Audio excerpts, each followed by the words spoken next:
Coming up, Will from Exploding Helicopters on. We'll be looking at two more from Craig Fairbrass. We're looking at Dead Cert and A Violent Man, a Tubi original. So yeah, stay tuned. We'll check those out here in just a bit.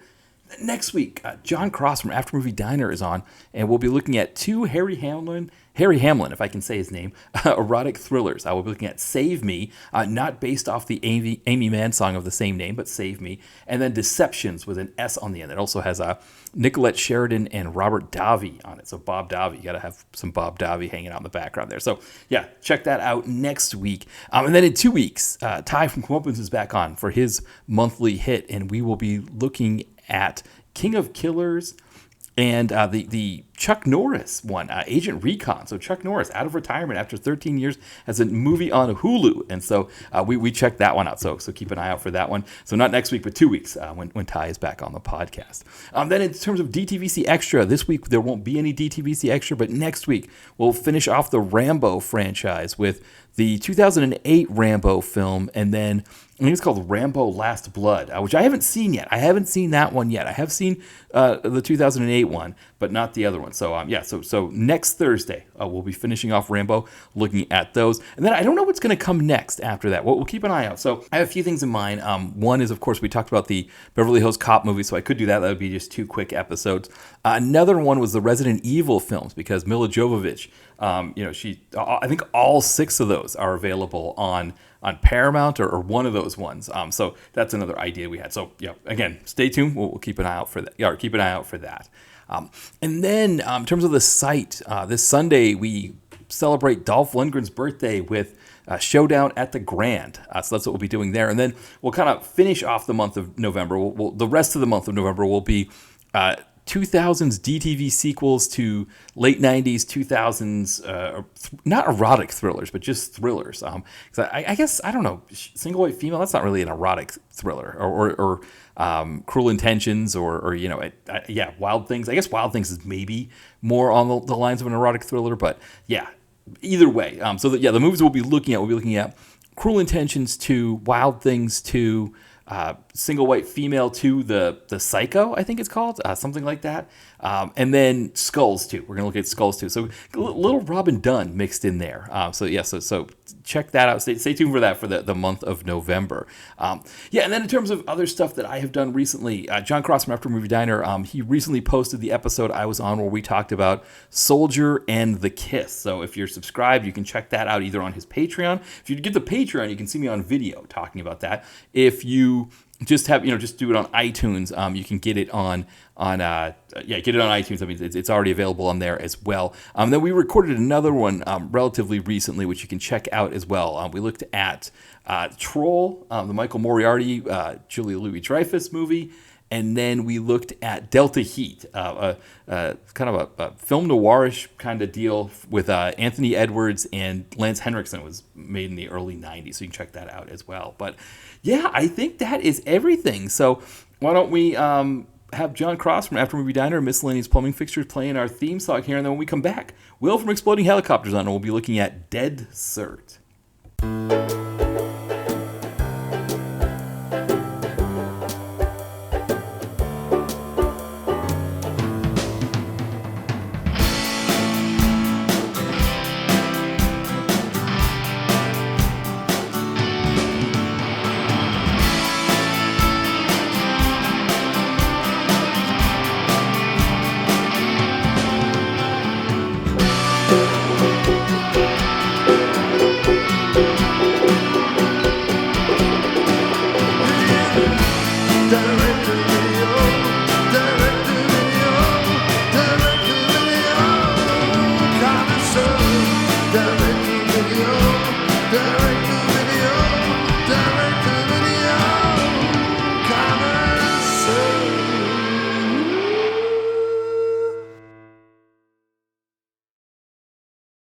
All right, welcome back to the DTVC podcast. As always, this is Matt here, and I am joined by very special guest, Will from Exploding Helicopter. Welcome back, Will. Hello, Matt. Thanks for having me back on to chat about some more Fairbrass. Yeah. The first time you were on when we talked Fairbrass, it was an episode that was really well received. People like that. I think people like Fairbrass, and so we were looking at what would be another topic for us because I think we had some other ideas, but the films weren't as readily available here in the U.S. as they were in the U.K. And so Fairbrass has plenty of stuff here in the U.S. that we could discuss him again. Yeah, it's a shame. We'll have to come back and do a third when we can clean up those other titles we wanted to watch. Yeah, exactly. Yes, exactly. Now, with Fairbrass, I was trying to think, kind of the appeal of him, and we talked about it a little bit in the last episode the last Fairbrass episode that you were on. I guess we've had a few in between. I think we did Vinnie Jones, we did the Roadhouse movies. I was trying to think if we did another one else. Oh, we We did did a Equalize. we did a post nuke one, didn't we? That's right, exactly. Yeah. So yeah, which Fairbrass would be interesting because one of the things I think with football, equipment, American football equipment is it's meant for bigger people. So I mean, Fairbrass wouldn't be that big in the NFL. Like Tom Brady, the star quarterback, is like the same size as Fairbrass. So I'm sure they could easily get equipment for him for that. Yeah, looking at the shoulders on Craig Fairbrass, it's like he's wearing NFL protective gear already. Right, exactly. For filmmakers, making movies with him, I'm sure it's probably a lot cheaper to get American football equipment than it is to take him to Taylor. I don't know if the budgets of his movies I don't think are high enough to be like on Seville Row, but I guess there's probably places that it's still probably expensive enough. That's probably a huge enough budget to get those suits for him.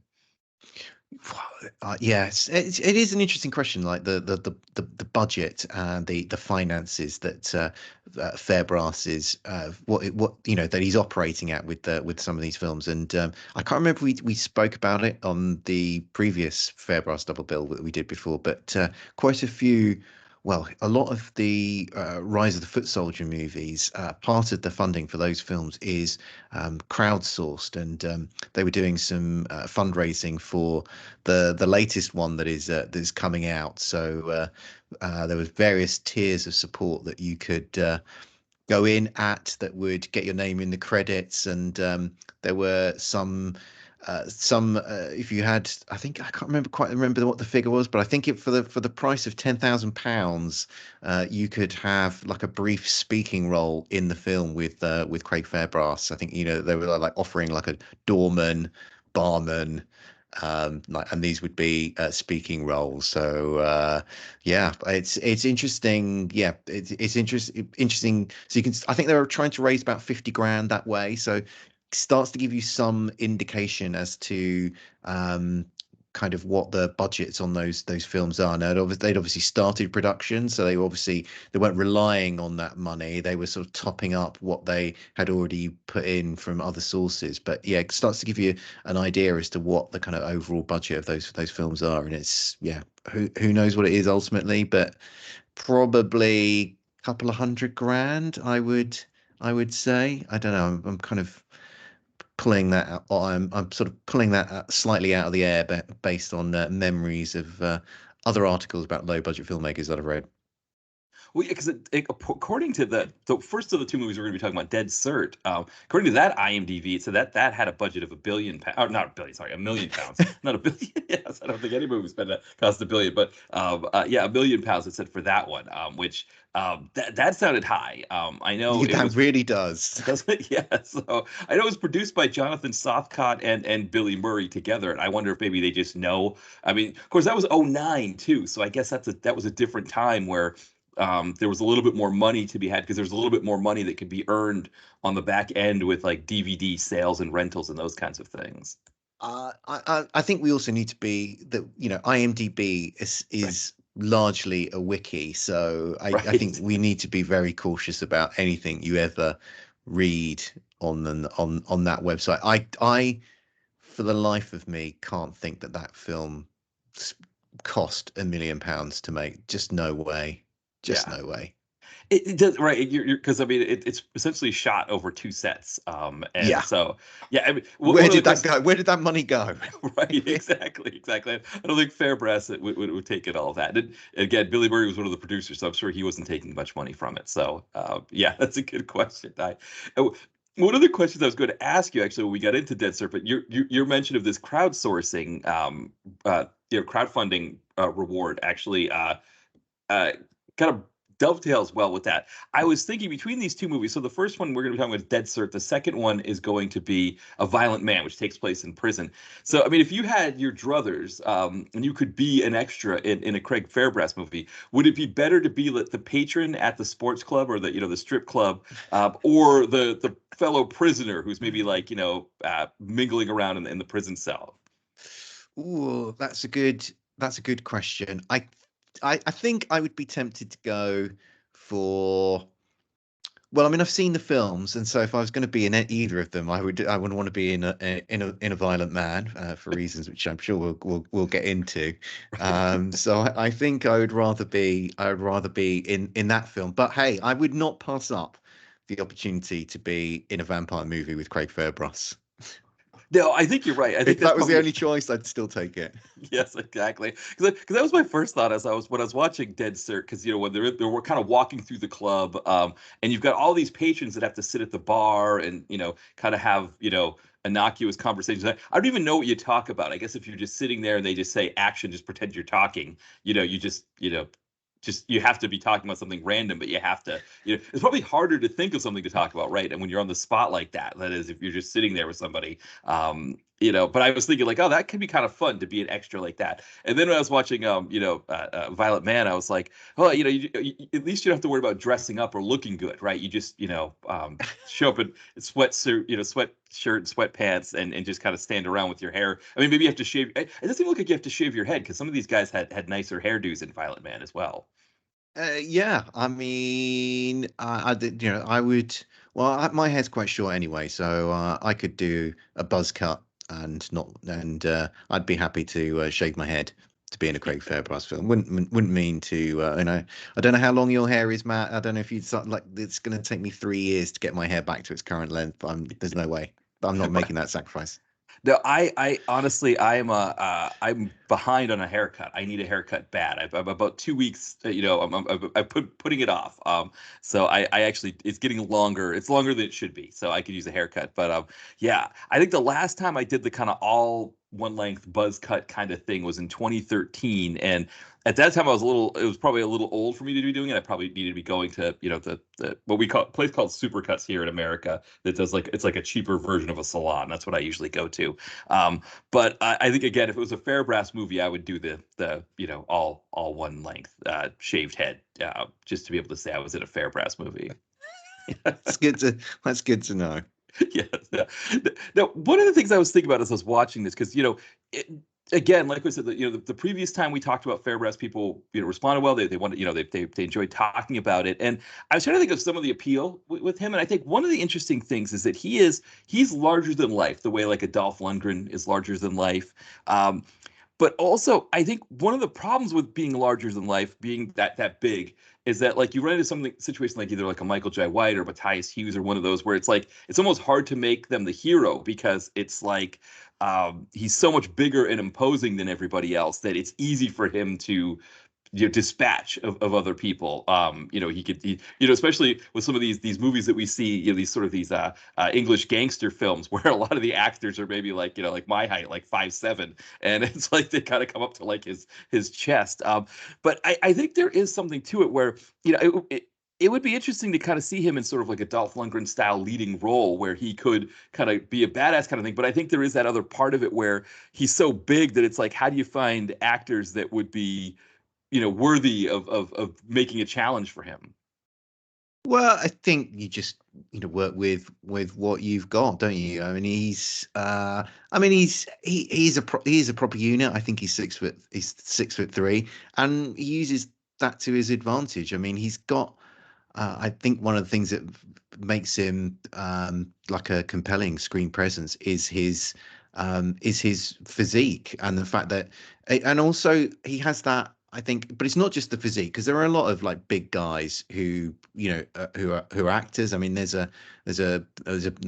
another big unit of a guy in Dead Cert, but he just he doesn't have the same on screen charisma, and I think Fairbrass has that physique, but he also just has that indefinable quality of of somebody who your eye is just drawn to, that when he's in a scene, even if he's in the background of the scene, you're sort of thinking, okay, who's this guy, what's he going to do, how's he going to react? And he just has that presence. And a lot of actors over the years, they just have that, as I say, indefinable sort of quality that just makes you look at them and just draws your attention. And I'd say somebody like John Wayne, perhaps like the ultimate actor example of that. Not necessarily a great actor.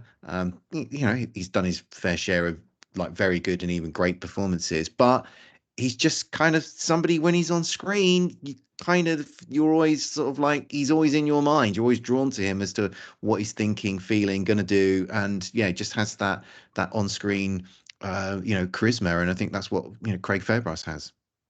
Yeah, you make a great point with John Wayne because I was thinking Dolph. I was thinking like because obviously I'm always a big fan of Dolph, but thinking You're like always you're always thinking about Dolph, man. exactly because you think of a movie like Altitude where it's like the moment he walks onto the plane, I could swap him out for Craig Fairbrass, and it's like the moment Craig Fairbrass walks onto a plane with his suit because so Dolph's got the tailored suit with no tie and all of that. Fairbrass could have the same look and it would cut the same kind of figure. It would like have the same kind of impression where you could see him slow motion walking onto a plane like that. But the John Wayne one, actually, I didn't consider, but it makes a lot of sense. I mean, think of a movie like Stagecoach, which because it came out in 1939, so I think a lot of people may have got lost in the shuffle with some of the bigger movies that came out that year. But it's my favorite John Ford movie, and there is something about his presence in that, which is it's kind of a more offbeat Western. It's not quite the same as like The Searchers, for example, which I know is very problematic here in the United States with the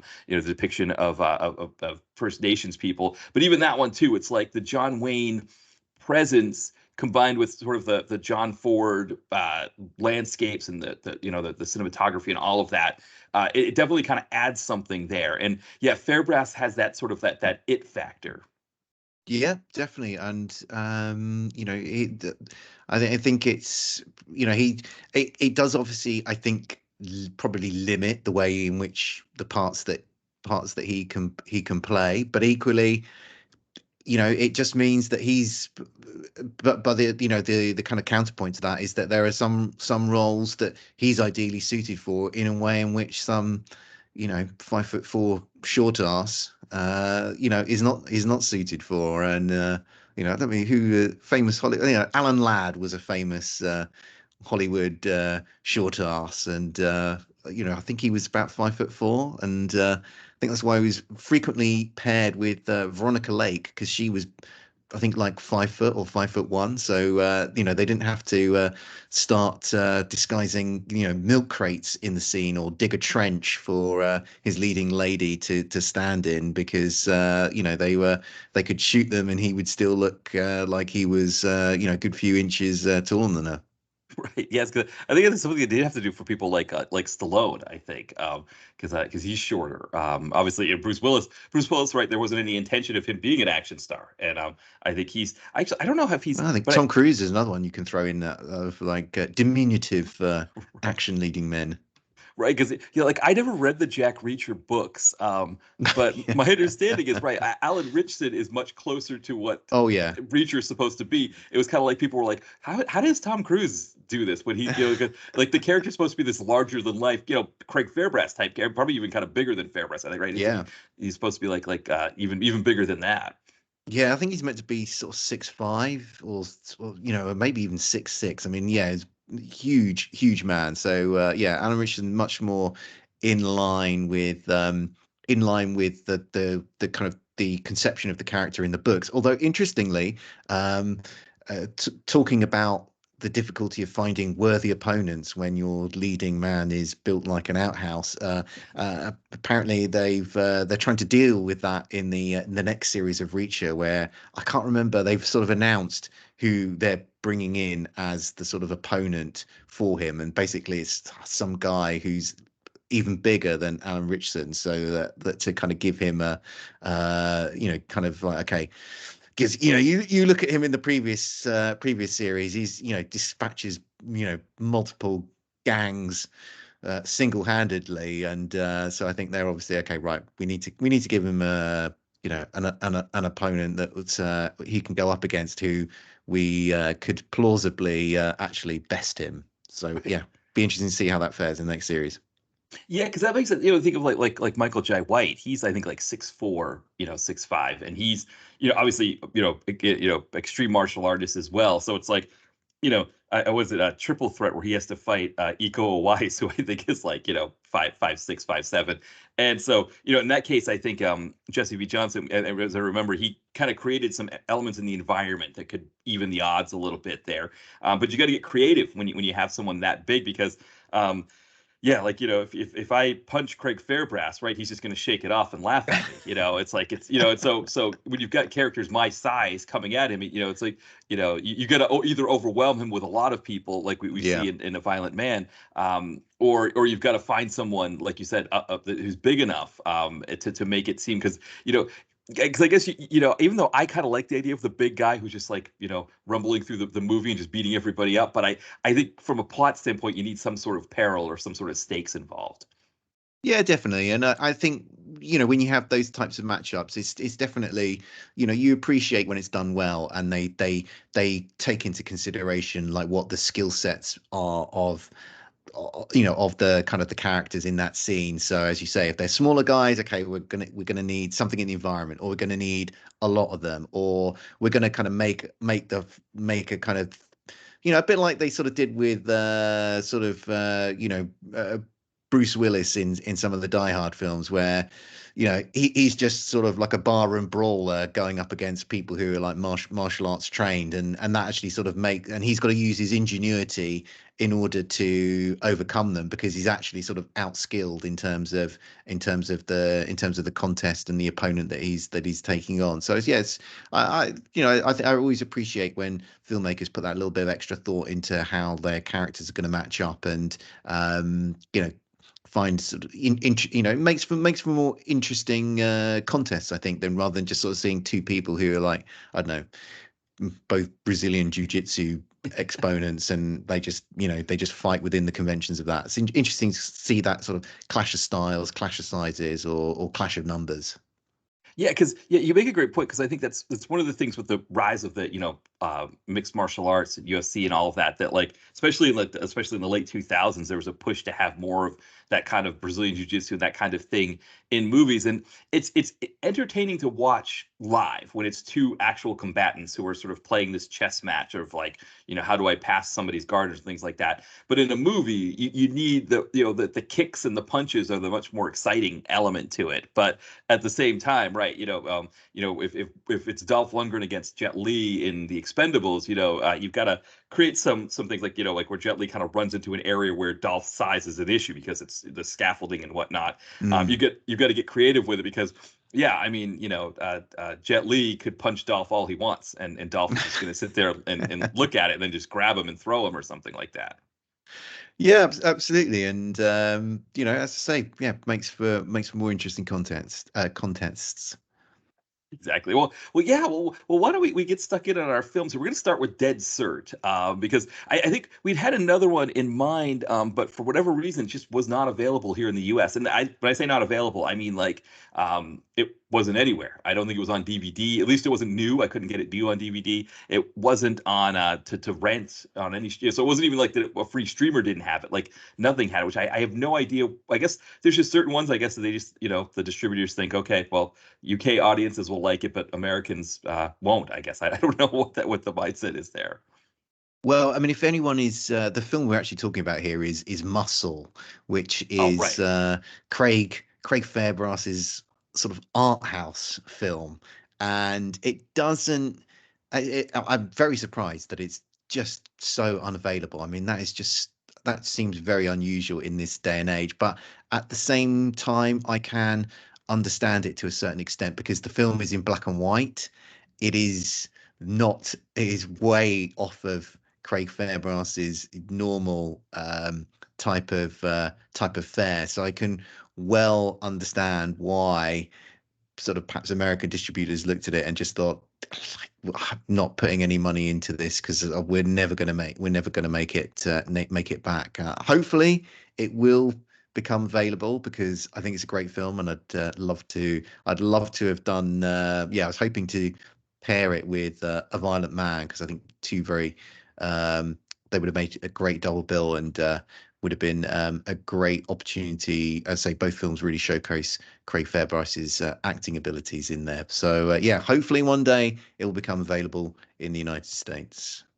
Yeah, it's a show. Like I just went to the IMDb page again just to check and see if maybe there were any updates or anything. But no, it's like on IMDb a lot of times you get those little squares that will say like Amazon, Tubi or whatever. And like if it's not available on a streamer, it'll say like Amazon for like you could buy a copy of it or something like that. And there's just nothing there. And I think I looked on Amazon, I didn't see it anywhere. So yeah, like you said, hopefully it will be available. I wonder if it had like a limited theatrical run in like indie theaters here in the US. I wonder if maybe that was how it worked. I mean, it could have been the same thing in the UK. It might have been, probably available in smaller indie theaters for people to see it. But yeah, I guess Fairbrass, for as good of a name as he has, I guess it's not quite. I guess for what people expect from Fairbrass, I guess the mindset is, you put this on Tubi and people are looking for, English gangster film, and they get muscle.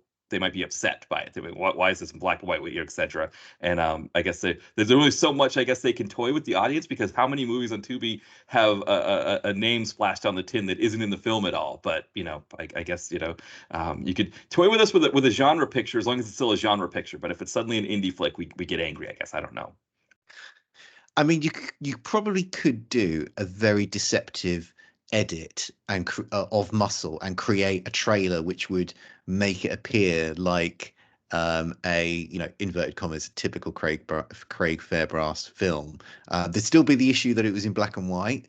Um, but yeah, you could probably do that. But you'd be I you'd really be there'd be such a dichotomy between what that trailer would look like and what the film actually is that I think it would probably be more trouble than it's worth. It would probably enrage so many people that it just wouldn't be worth whatever money you kind of managed to trick out of people by getting them to rent the film.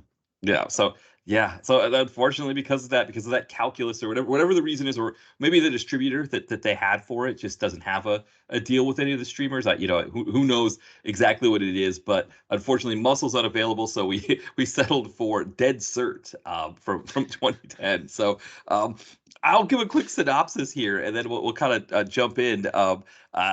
I mean, so this movie, it feels like your standard English gangster picture. Craig Fairbrass owns a strip club. He also has a brother-in-law that does underground boxing matches, which he sort of bets on funds so that he can win. And then he has another brother-in-law, so his wife has another brother who seems to be getting involved with an English gangster played by Billy Murray. So this is also produced by Billy Murray and Jonathan Safkat of Shogun Films. So this isn't a Shogun Films movie; it's before that. But yeah, so it feels like it's playing out like that. What does Billy Murray want with his club? He's kind of this nefarious gangster from Romania. And after a fight where his brother-in-law dies against what is that actor's name? Dave Lagano.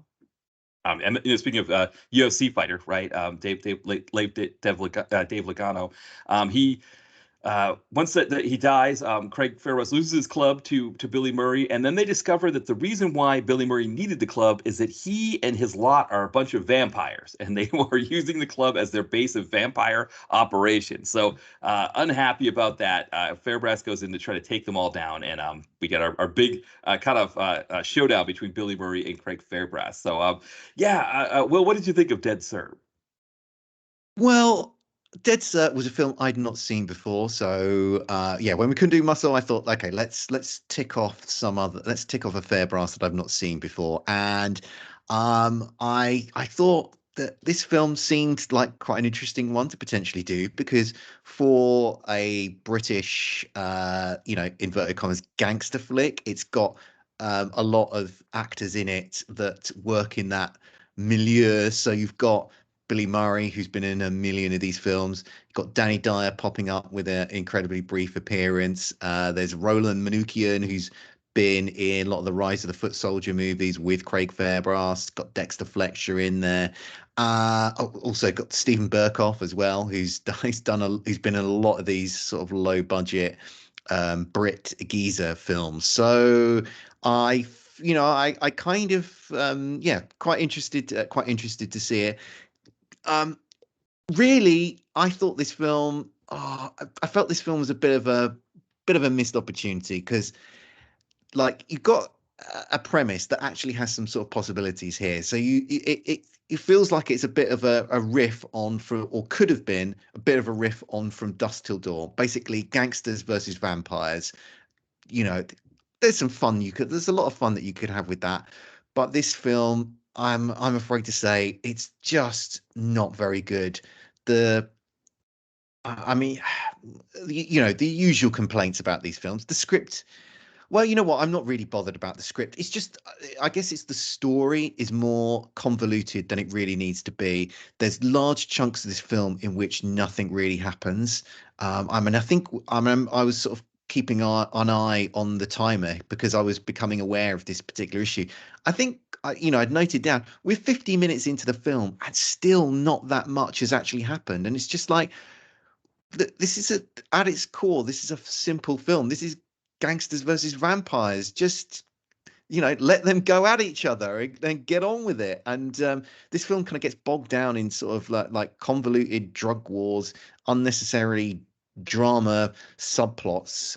And yeah, it's I came away being very frustrated by this film. Yeah, I agree with you there. Because it was like one of those things that like when you finally get the reveal that these people are vampires, and they toss a few hints here or there, but even those hints, they're not obvious hints. Like for example, there's the Yeah. scene where at the nightclub where Billy Murray has come to the nightclub with his Romanian gangsters, and of course Craig Fairbrass. They have a whole conversation about why Billy Murray doesn't have an accent, which is right. So it's like to your point, right? Like so much time is spent on this back and forth between Fairbrass and Murray about why Murray doesn't have an accent if he's from Romania. That, like you said, like you get bogged down in these little things. But then when eventually Fairbrass kicks them out, right? Like he decides they're too much trouble. He kicks them out, and on their way out, Billy Murray sees one of the guys in his gang, one of the guys in Fairbrass's gang with his pregnant wife, and he like grabs her by the cheeks, and she becomes entranced. Mm. And and that's supposed to be, I guess, like the first sign that we're dealing with vampires here, because she goes into the taxi with them instead of going home with her husband. And so yeah, so there's a sense of like, well, why is that happening? And there's a sense of, well, maybe it's the drugs that they're pushing or something like that. Maybe that, but it's not enough of a hint to let you know. And I think, to your point, because this movie's 90 minutes long and we need to get the vampire thing out there, I think a better tease that these are vampires then, I think, would have helped move this thing along. It's almost like they were purposefully keeping us from the vampire thing because they felt it was such a big reveal that they wanted to wait. And like you said, we needed vampires versus gangsters, and just get on with it. I completely agree, and I think that's a good point that you make about maybe they thought it was a bigger reveal than it actually was, and maybe that is the reason why the film is kind of structured in the way that it is. Because I kind of think but I mean, were they really going to? At the same token, if that was their thinking, then it was really bad because as when they're marketing this film, they're going to have to sort of tease the fact that it's got vampires in it. So like, there's I think there's no point in trying to sort of keep that as a reveal to so late in the film, and why not just hint that these start dropping those hints regularly from the outset of the film that there's something about these guys that is not right. There's all manner of lore around vampires that you could play with. So, like you can't see them reflected in mirrors. So, maybe there's a little hint that way when they're walking through the club.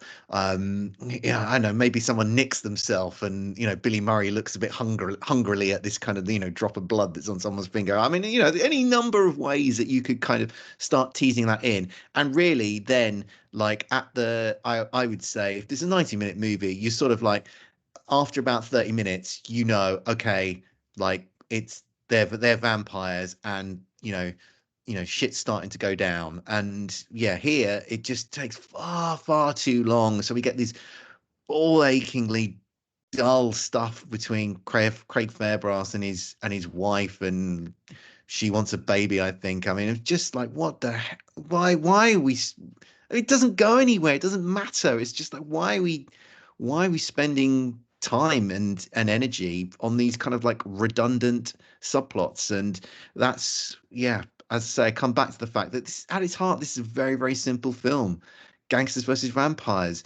Let's, just get into that within 30 minutes, or basically after 30 minutes.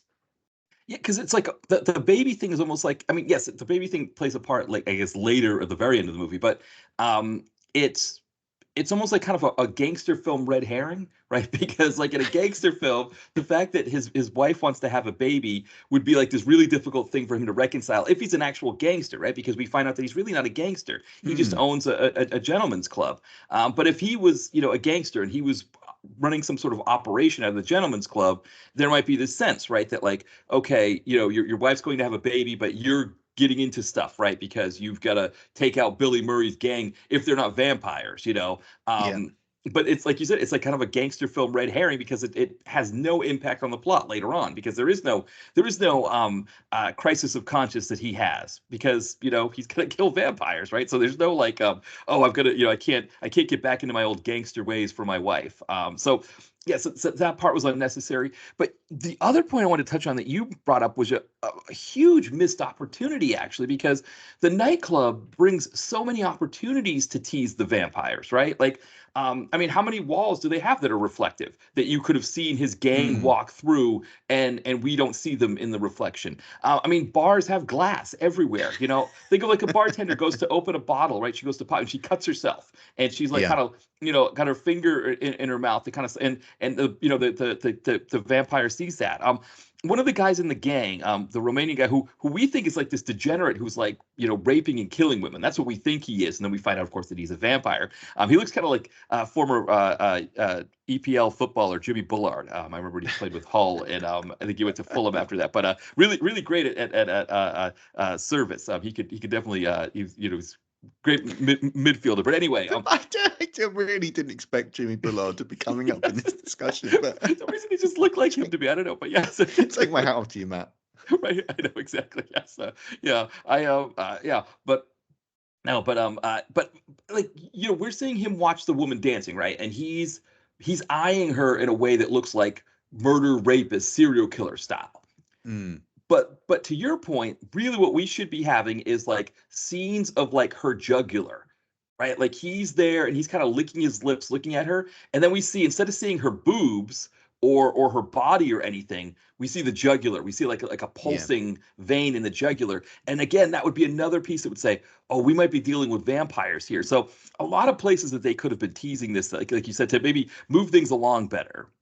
And also sort of what when this film does kick into gear, there are so many like odd decisions and choices in this film that just kind of get in the way of like the motivation of the character, because as you mentioned, um the sort of setup of this film is that Billy Murray and his gang of vampires are after Craig Fairbrass's club, because it's like some sort of historic base of operations for them. And you know um there's convoluted reasons for why that club then has to be put up as collateral for a fight between Craig Fairbrass's brother-in-law and like the kind of chief goon, Billy Murray's chief goon.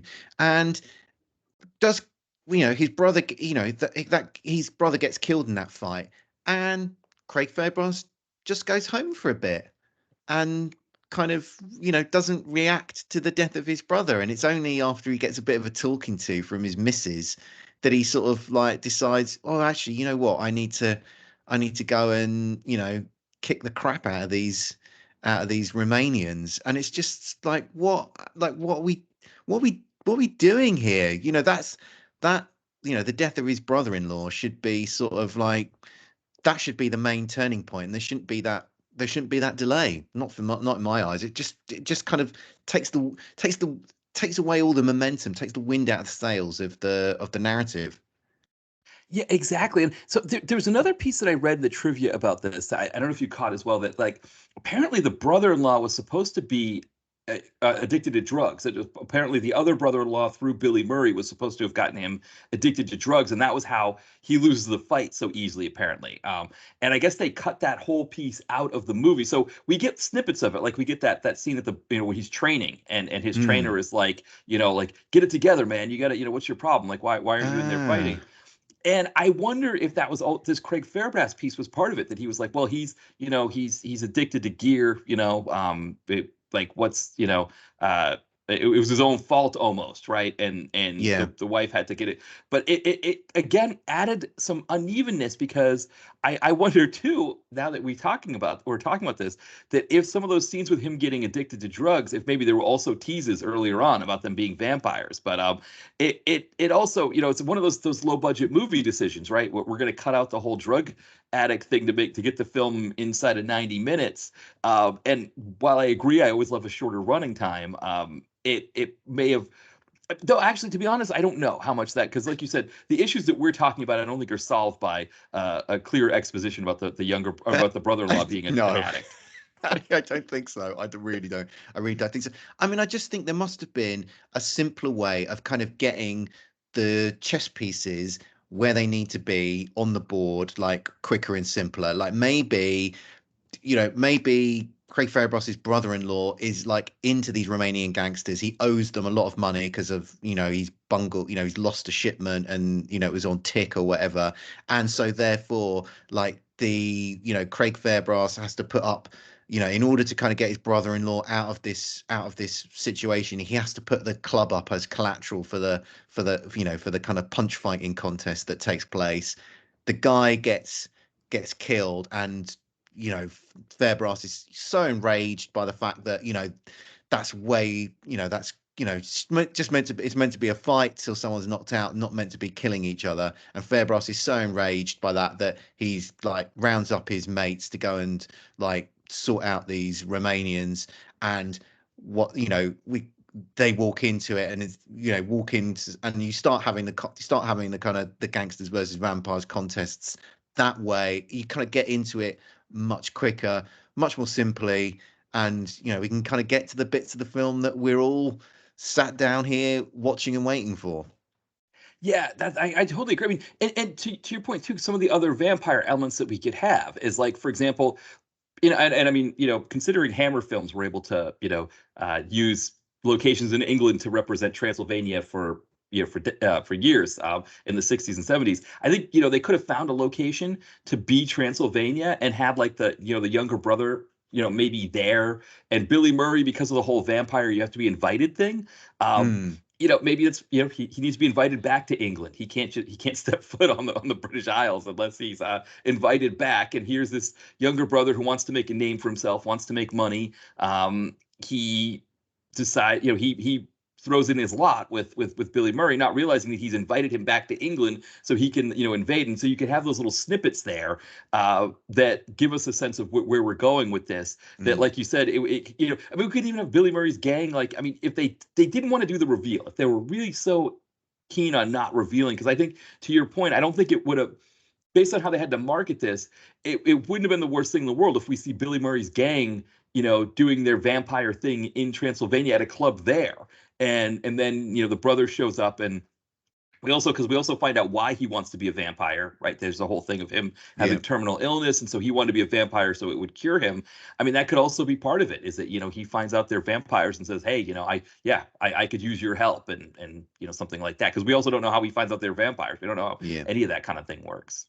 Yeah, and I mean, I'm just going to make a slightly different point because I think there's compounding the issues that we're just talking about here is also the directing of this film, which I just think is really, I mean, it's really bad. It's really, again, you just sort of, there are moments within the film where you just think, um, why are we doing it this way? So we kind of eventually get to where we want to get to with this film, where the gangsters are going in to like take back the club, sort out Billy Murray, and there's no there's no build up to that. There's no attempt to, this is okay, we're finally there. Like, so let's kind of, tease out the kind of the tease out the coming confrontation between these two groups of people. But no, they just like walk into the club, you know 2 seconds worth of like shots of them walking in, and then like they're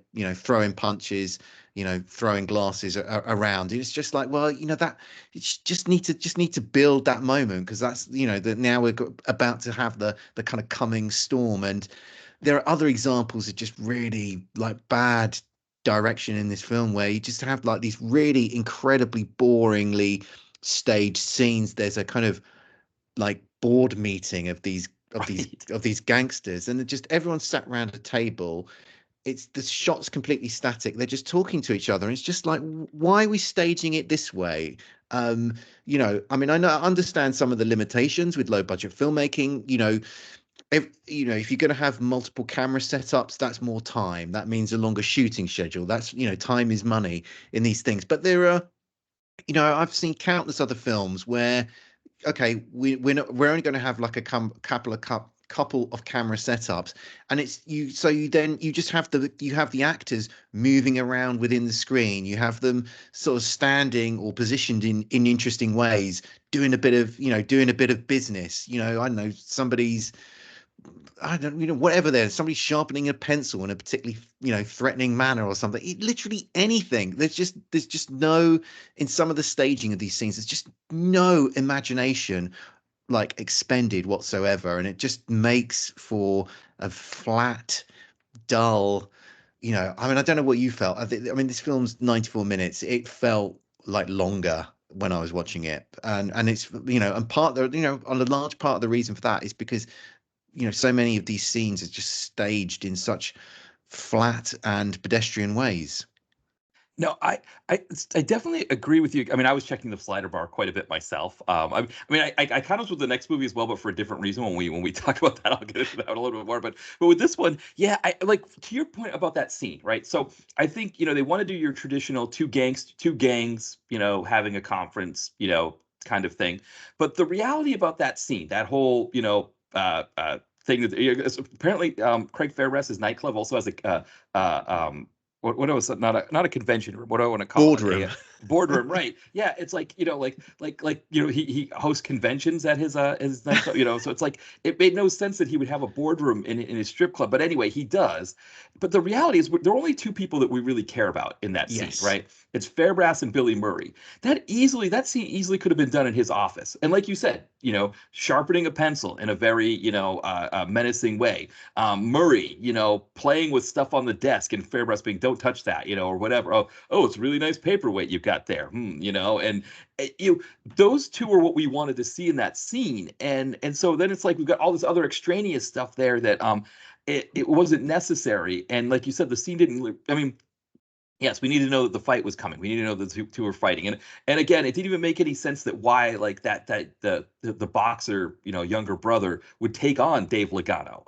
I think, no matter how full of yourself you are, or so sure of yourself of your abilities, I think you'd look at Dave Lagano and be like, oh, yeah, I don't know if we want to put your club up on this one. I don't know how much I can guarantee it, but he's like, oh yeah, bet it. And Pharaoh's like, okay, well, all right, then I guess we'll do that. And it's also bad casting as well, because that uh you know Fairbrass's brother, he doesn't look in any kind of shape, does he? Like, No, I mean, no. he doesn't look like somebody who could actually make a living or be successful in the world of punch fighting. I mean, it just is like, I mean, put Craig Fairbrass in that role, and it's like, yeah, okay, yeah, I can believe it immediately. But that's not, yeah, just again, and it's I kind of might have said this on previous podcasts with you before. It's sort of like with these films, like I have a sort of certain sort of three strikes rule, and it's just like I can overlook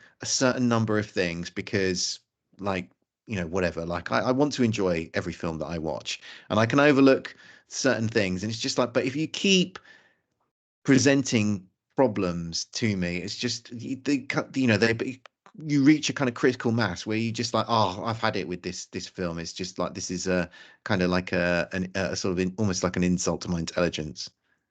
Yeah, and the problem is, right, is that we're getting to this big denouement of the, gangsters versus vampires, and we should be all on board by that point. We should Mm. be excited for this big reveal. We should be excited to see Fairbrass with stakes, jamming stakes. Which I don't know if this is a pet peeve of yours, but for some reason, it bothers me with vampire movies that instead of every time they stake the vampire, they stake them in the sternum as opposed to in the heart.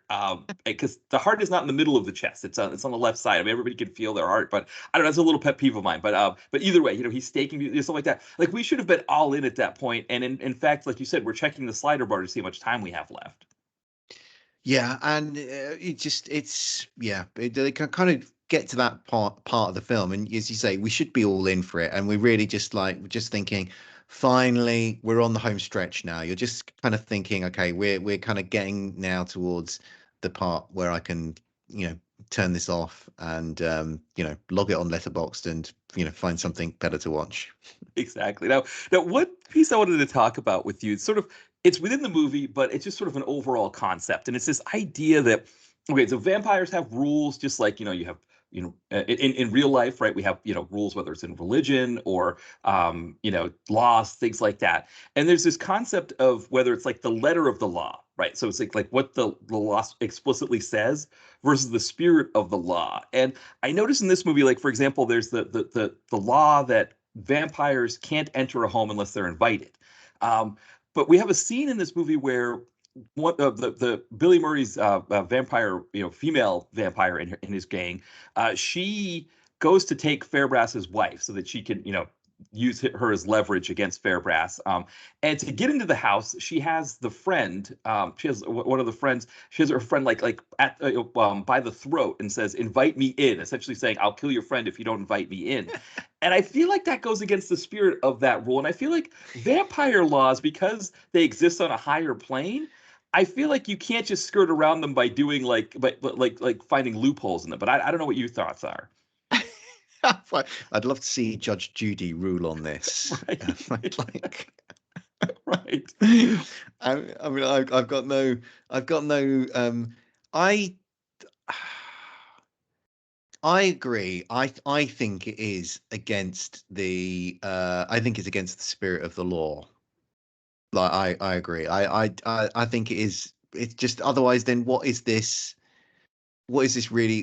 What's the point of even having it as a rule then? If you can just essentially sort of throttle somebody and get them under get them to invite you in under duress. I think that's yeah. I think that shouldn't. I imagine, I would hope, and I would imagine that vampire law purists would be appalled at this particular choice in Dead Cert. Yeah, exactly. Well, it's what I remember. There's a movie that Bill Maher did, which I know, he's kind of looked at it with a jaundiced eye now, but he did a movie called Religulous, where he was like exploring religion in America, and he was in Brooklyn, in New York City, where there are a lot of Hasidic Jews, and of course, there are a lot of orthodoxy that they follow, and some of the things you can do or not do during the Sabbath, and well, I think one of them is you can't dial a phone, and so this guy has invented all these machines that get around these rules. So, like for example, this machine will dial your phone for you because this would have been back during landline, so it would have been Mm. different. And Bill Maher says to the guy, he's like, "But what do you think God is going to think? God created these rules for a reason. He doesn't want you to use your phone during the Sabbath. He didn't." Create this law so you could come up with a way to get around it, right? He's going to be looking at you above and saying that you're still breaking my law. And I think that's how I felt about this. Is I'm like, God or what? Is it God that handles the vampire? I don't know exactly in vampire law who handles the vampire laws and say what they can and can't do. But I feel like whoever that is, whatever this higher plane power is, would be like, no, that's not really how that works. Sorry, you need to convince her. And I don't know what that is. Like, you come in. Like the better thing, right, would have been is if she came in with like a pizza box, And she's like, "Is this whatever house?" And Fairbrass's wife says, "No, no, this is." "Oh, really? Are you serious? This is what I have on my thing. Do you mind if I come in and call my boss?" "Yeah, sure, sure. Come on, come in and call your boss." Suddenly now she's invited in. Like that would, and I mean, even then it's still kind of like I don't know if I feel like you have to be invited in as a friend or something, but yeah, it just seemed like it was one of those things that was like, okay, I think they're skirting vampire law there. Yeah, I think they're guilty as charged. Yeah, exactly. So, Will, anything else on Dead Cert that you wanted to mention? Um, well, I just think I was just going to mention Stephen Burkoff here, who is an interesting actor on a lot of levels. I mean, somebody's had a very high profile career in Hollywood, generally playing bad guys. Obviously, Rambo, First Blood Part Two. He was the main villain in Octopussy. He was in Beverly Hills Cop. But in more recent years, he has appeared in like loads of these like very low budget Brit gangster movies. And I mean, I don't know how familiar you are with him, but I mean, he's actually like Burkoff is actually um sort of he's kind of played all these that he's been a sort of Hollywood renter baddie, and then he now sort of is sort of inverted commas slumming it in a lot of these cheap movies. But I don't know how familiar you are that actually he's quite a radical actor in terms of his theatre and on stage work. He does a lot um, of plays which are like very challenging material, very sort of confrontational styles to them. They're transgressive. He's trying to sort of break sort of taboos and kind of challenge your expectations of like what's maybe tasteful or maybe what should be included in his in a kind of staged theater work. And it's just it's sort of actually that sort of work, because it's he's very in your face, unsubtle, this type of theater work that he does. So the fact that he often plays these larger than life characters in these types of well, particularly in the kind of like big budget sort of Hollywood movies where he plays the baddies, kind of makes sense because it sort of fits in, I guess, with the rest of his acting career. But it is, as I say, I didn't know how familiar you were with him, so I knew you'd know him from those kind of big Hollywood movies, but I didn't know if you were familiar with that sort of other side of his acting career. Yeah, no, I didn't actually. I meant to look him up. I looked him up, but I didn't. I mean, I see it's like right at the very beginning of his bio about his intense theater performances. So I missed that part. I just skipped right down to the roles that he had been doing. I think that is really amazing. So essentially, what he's doing is he's funding his ability to do Yes. these theater parts with these low budget, movies here where he's in it for a five. I mean, in this movie, he had to wear. I mean, the sweater wasn't horrible when they did the flashback sequence, but the mustache that he had to wear and the hairpiece, I mean, and he's sitting there like he must look at himself in the mirror and be like, oh boy, is this really worth it, Steven? Is this really worth it? But I guess it is because it allows him to be the actor that he wants to be on the stage. Absolutely, absolutely. And I think that's, yeah, you kind of got to the point that I was making, is that yeah, it's sort of essentially he's funding his his kind of stage career and the acting, I guess, that he's more interested in by doing, whether it's a decent paying gig like Beverly Hills Cop, or whether it's doing having a smaller role in something like Dead Cert. But yeah, I totally agree with you about that. I don't know. I don't know why that looked so bad, that wig and dye job. I don't know why they even bothered doing that. Why not? It's Stephen Burkoff. Just let him be 20 years younger whilst looking exactly as he does today. I mean, I mean that it was so bad that it was actually got in the way of kind of what you were meant to be getting out of that flashback scene. Or why even have it, right? Like, I mean, he can just tell you what happened. Like if he tells you that my family was killed, my daughter was turned, and I had to put a stake in her heart.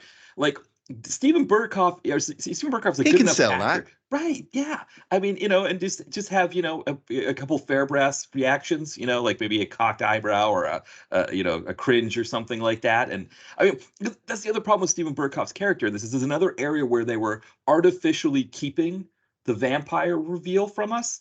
So it's like Mm. Burkoff is like showing up at these places to try to warn people about the vampires, but he's not saying that they're vampires. And so he's just sort of like looks like this crazy guy who's bothering people at funerals and parties and things like that. And it's like, well, we know that he knows something that's going on here.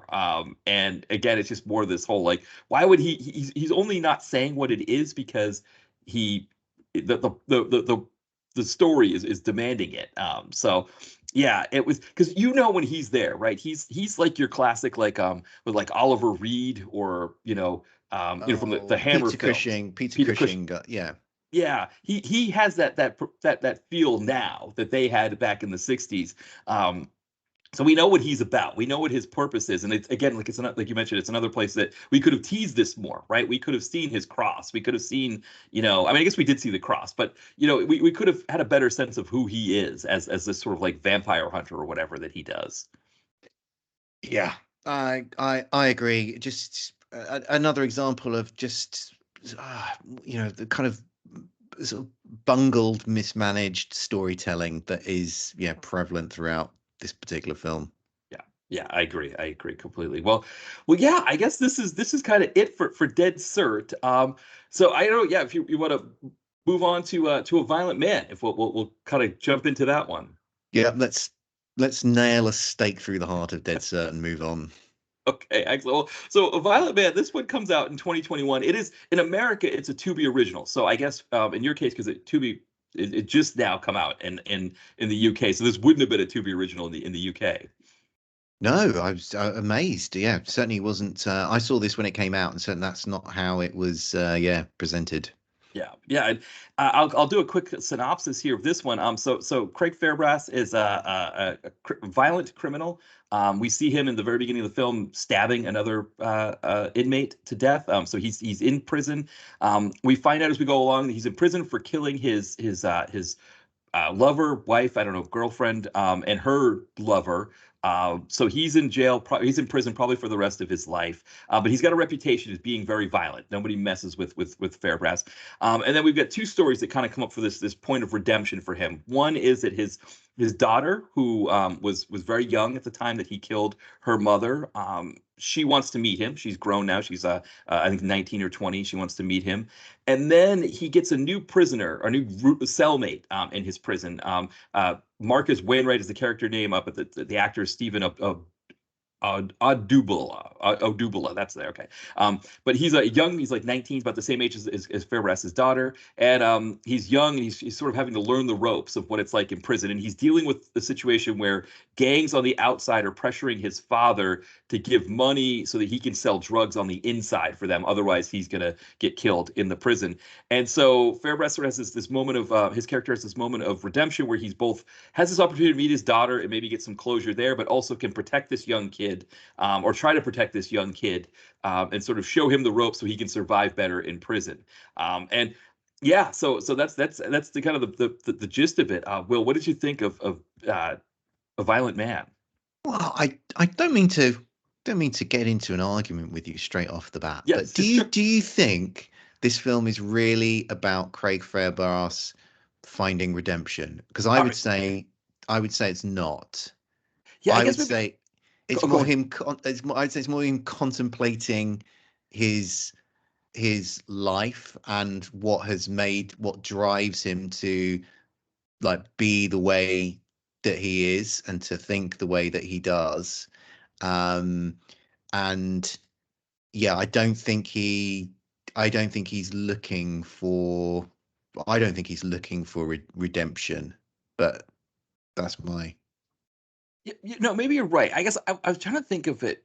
Um, maybe it's not redemption so much. Maybe closure is a better expression. I mean, I guess I think he's there's reckoning with his life. yeah. That is what he's, for me, that is what he's doing because that's where those two plot elements come into it for me is the fact that his daughter is now wanting to meet him and so that forces him to reckon with the fact that, you know, he murdered her mother, and, you know, he's then reckoning with, okay, what made me this way? And then equally, you know, that I think thematically, like his daughter, the reason like his daughter wants to meet Craig Fairbrass is because she's like, okay, she's trying to understand like what made me, like who is my father, and, you know, because she's, you know, not never previously met him. And and I think that then, and then obviously you have the Stephen Odubulu. Apologies for you know, the for mangling his name there, but you know, he's I think that plays into, you know, he's the classic green, you know, new cellmate.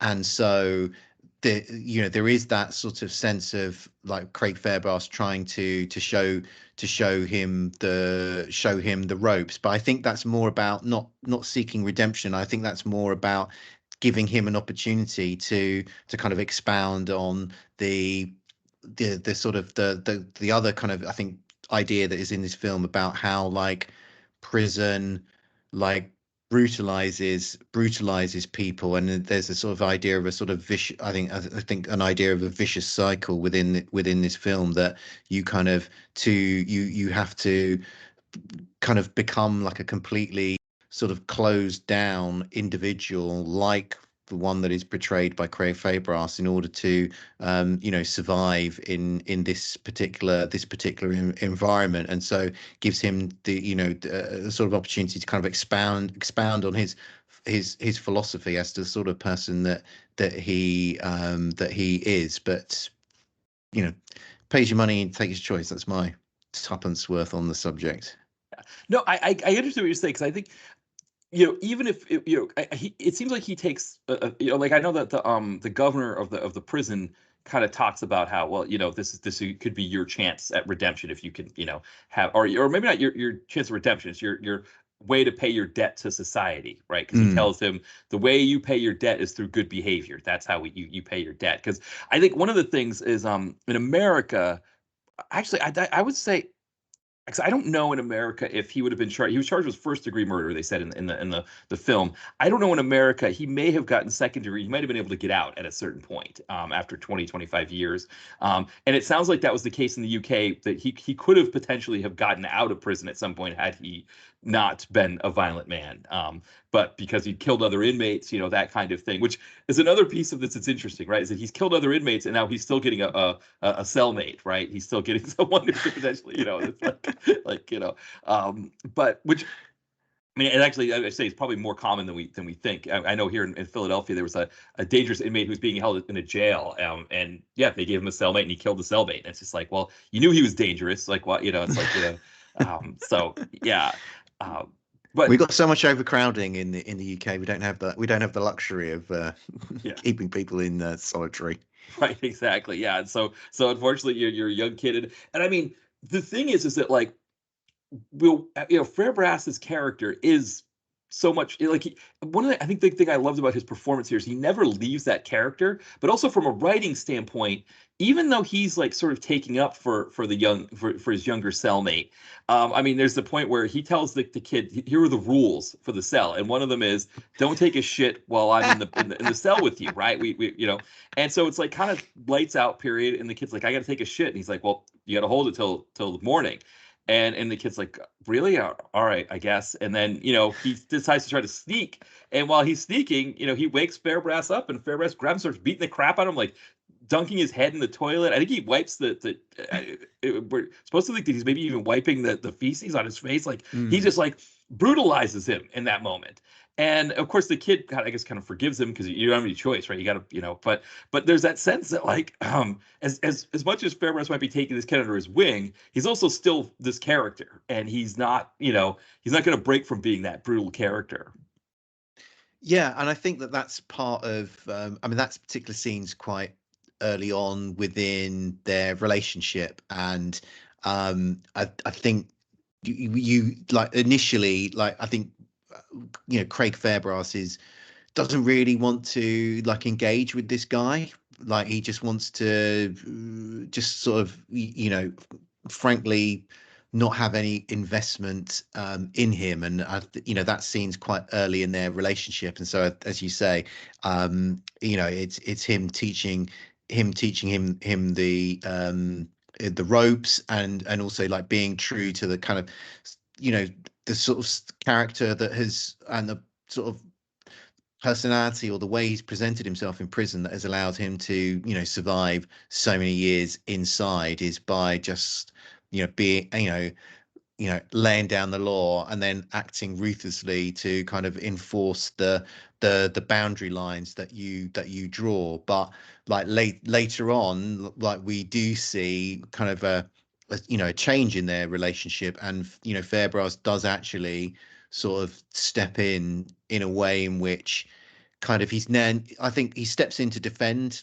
like Guy, and that's him sort of actually then sort of stepping outside of the kind of those rules, those boundary rules that he's sort of lived by for so many decades, and then suddenly his life becomes so much more complicated, within the prison, because that sort of then sets off conflicts with some of the gangs that are operating inside the prison, because as you say, his cellmate is selling drugs on the inside, but that obviously he's being blackmailed into doing that from people outside prison.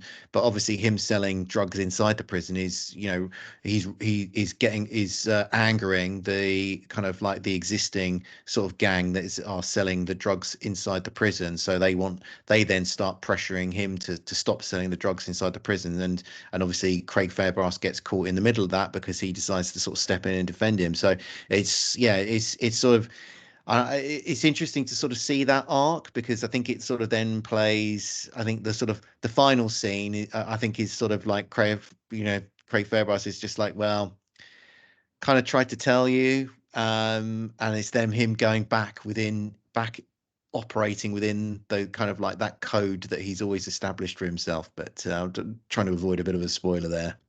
Yeah, no, because it's a fascinating way to end the movie. And like you said, same thing. Because I didn't do any warnings for spoilers, but also like I think it's I think for people watching this movie, I think it's we won't spoil it, but it's an interesting way to have his sort of, I would say, coming to terms with his situation, both with this young inmate, but then also coming to terms with the situation with his daughter, right? Because he does finally meet the daughter, and so maybe that is a bit of a spoiler to say that because it's, well, actually, I shouldn't say it's a spoiler because we know it's coming. We know that they can't, you can't tease that. I don't know if it's Chekhov's daughter while you're in prison. You can't tease that he's going to meet his daughter and then have him not meet the daughter, right? We would have all been disappointed if that scene didn't happen. I will say for that scene, maybe I'm getting on a different track here, but the payoff on that scene was fantastic. And I mean, these were like long shots that are being Mm. done here. So these actors have to perform for long periods of time without cutting.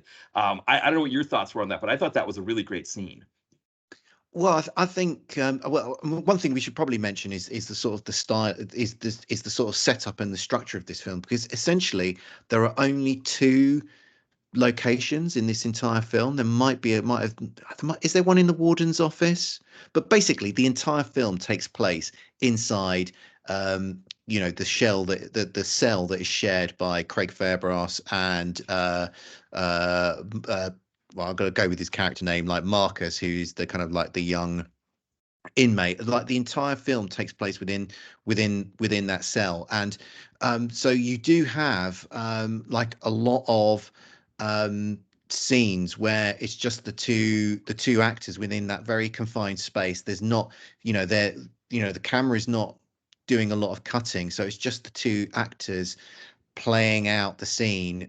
So you do have these long takes, and it does, yeah, and it's a great showcase for the acting of Craig Fairbrass and Stephen Odubola, who they both put in some really great performances. I mean, it kind of feels a bit. It's almost like you could almost do a stage play of this film, because there's so it could just be a sort of like two-hander, like almost like stage play. And it's I think the acting that they do, and then also I was really struck by the sort of dialogue within this film. It had a really like authentic feel to it. There's quite a lot of like of slang sort of terminology here, and I mean I don't know whether that's authentic or not, but I suspect it's you know that is it I forget the name of the Ross McCall who wrote who sort of wrote and directed the film, whether he's sort of he's kind of gathered that from sort of research that he's done, because yeah, that the language within this film, the kind of the dialogue had a very it's very distinctive, and it, as I say, did have that sort of authentic feel. So it's a real sort of great I think, yeah, give some good actors some good dialogue and some interesting scenes to play out, and that's how you make a good movie. Yeah, and Ross McCall actually, I should point out too, because he plays Fairbrass, the Fairbrass's character's father Mm, in a scene where essentially Fairbrass, we realize that it's a mirage after as the scene goes on. We realize that he's just imagining his father. But it's a fascinating concept because one, he's been in prison for so long that of course he would remember his father as being younger. And so at first we think maybe that's his brother that he's talking to. We yeah. don't really know who it is. As the scene goes on, okay, maybe it's his father. Then we realize no, it's his brother, but we realize it's actually his father that he's talking to. And so, for all the ways that directors put themselves in movies, I thought that was an interesting approach for him to play that part. But that was a really great scene there. And like you said, yeah, the dialogue was great. I think also the way he captures the constant tension of being in prison. That in one of these sort of maximum security, sort of all the worst of society kind of situations, not like a sort of minimum security, you didn't pay your taxes kind of prison where you're just sort of hanging out with other guys that also didn't pay their taxes. This is a scary situation. You're constantly worried about when you're going to potentially being attacked, the yelling, the screaming, all that kind of stuff. I mean, and that was part of the reason why, whereas Dead Cert, I was checking the slider bar because the film was not moving at a good pace. This, I was checking the slider bar because I was like, oh man, I don't know how much more of this I can take because I'm just constantly on edge with what's happening in this film.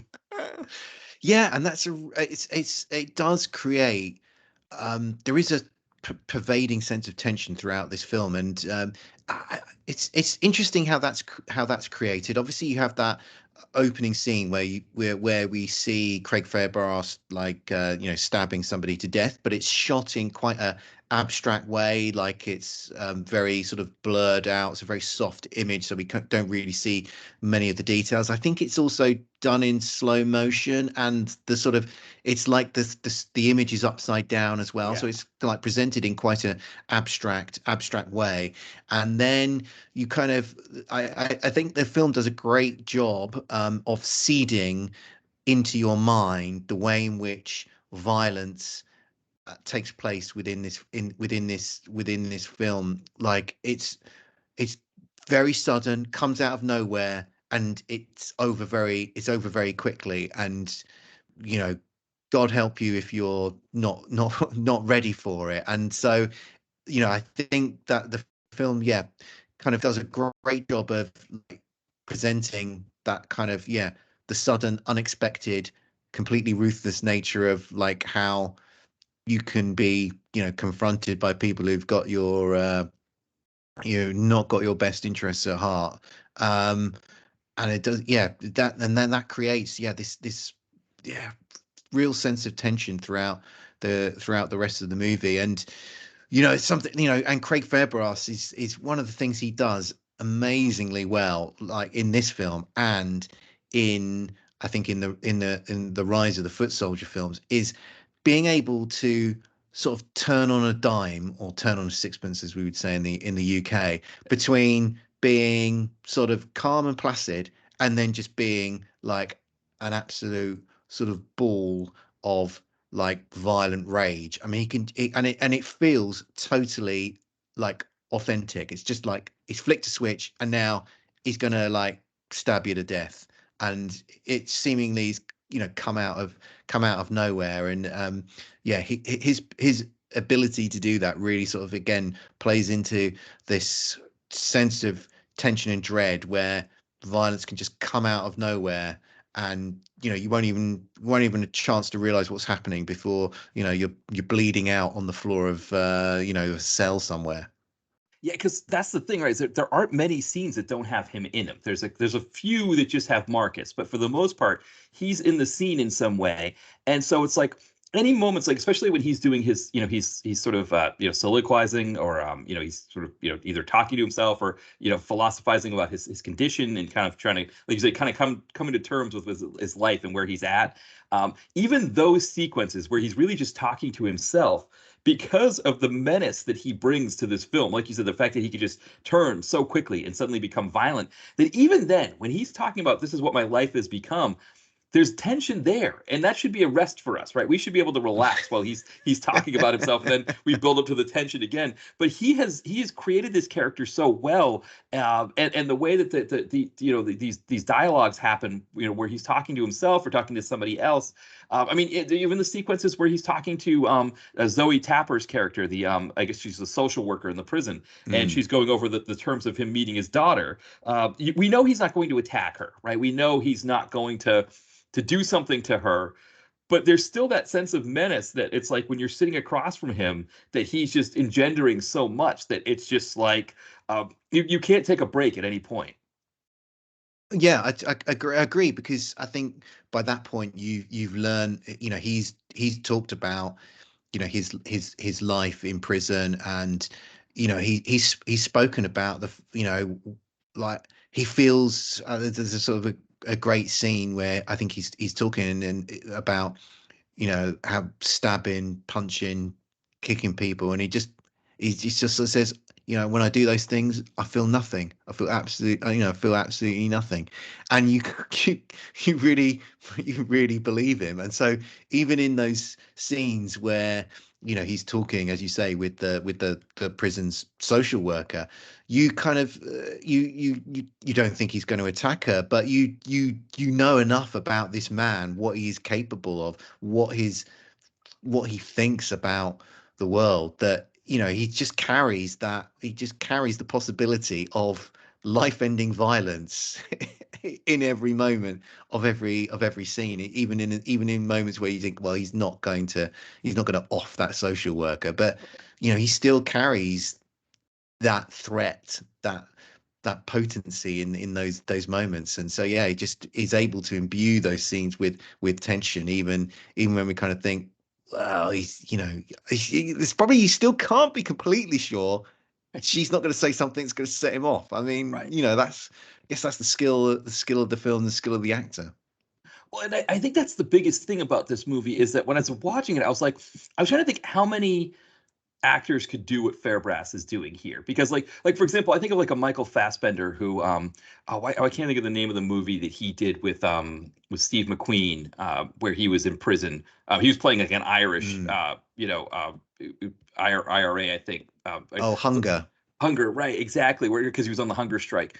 And I mean, he was fantastic in that. I mean, I think of, great prison movies. That's another really great one there. But it's very different. Like, I don't think you could put Fassbender, as great an actor he is in it, and as menacing and scary as he is as Magneto, as he plays that baddie so well.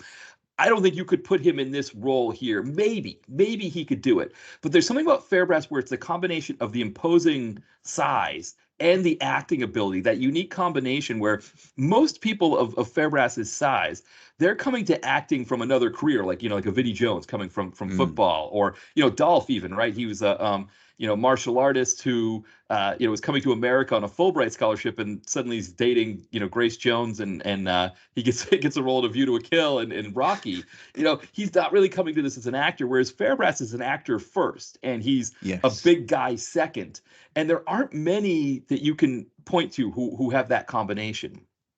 Yeah, and he does a fantastic job in this film. I mean, he's got, as you say, as we talked about, the you know essentially there's one set in this entire film. It's the inside of their prison cell.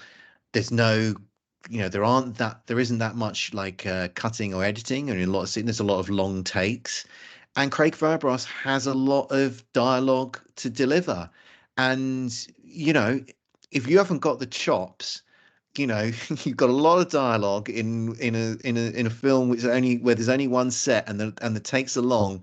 Like if you haven't got the acting chops to pull that off, you're going to be horribly exposed as an actor. And just I think testament to his skills as a pro that he is. I mean, he's totally riveting in this film, isn't he? I mean, it's like whatever you say about you can maybe grumble about how well the sort of like the how well ultimately the themes of this film like are like portrayed in the film. I mean, you can kind of grumble about that. You cannot like fault like Craig Fairbrass's performance. Like if there are problems in the film, they got nothing to do with his performance. No, I mean he's meant to be the anchor of this movie, kind of similar to the way Fairbrass is yeah, not Fairbrass, Fassbender is in Hunger, right? They're the anchor of the movie. Like everything has to revolve, and it's like if this performance doesn't work, if he's not this good, then the movie doesn't work. The movie would fall Yeah. apart. And he pulls that off. And another piece that I think, when we talked about villain the last time we were talking about Fairbrass, is the way he sort of embraced getting older. And I think it's another thing, of course, us in the DTV action world, right? I mean, how many actors are playing younger? I mean, Seagal has been in his 40s for the past 30 years now, I think. And Fairbrass, to his credit, I mean, obviously the first movie we watched, Dead Cert, I say only 46 because I'm going to be 46 next year. So he he wasn't, that's how old he was when he made that movie. But now he's just turned 60 this year. And it feels like he's embracing being older in these parts as well. I mean, he played a grandfather in Violent Man. He's technically a grandfather in this as well. But even with the younger character in it, like the way he embraces that part of it, as opposed to just I guess like think of the Rise of the Foot Soldier where he has to play somebody younger all the time because they're always prequels. But I appreciate that here that he's embracing that side of it as well. Yeah, absolutely.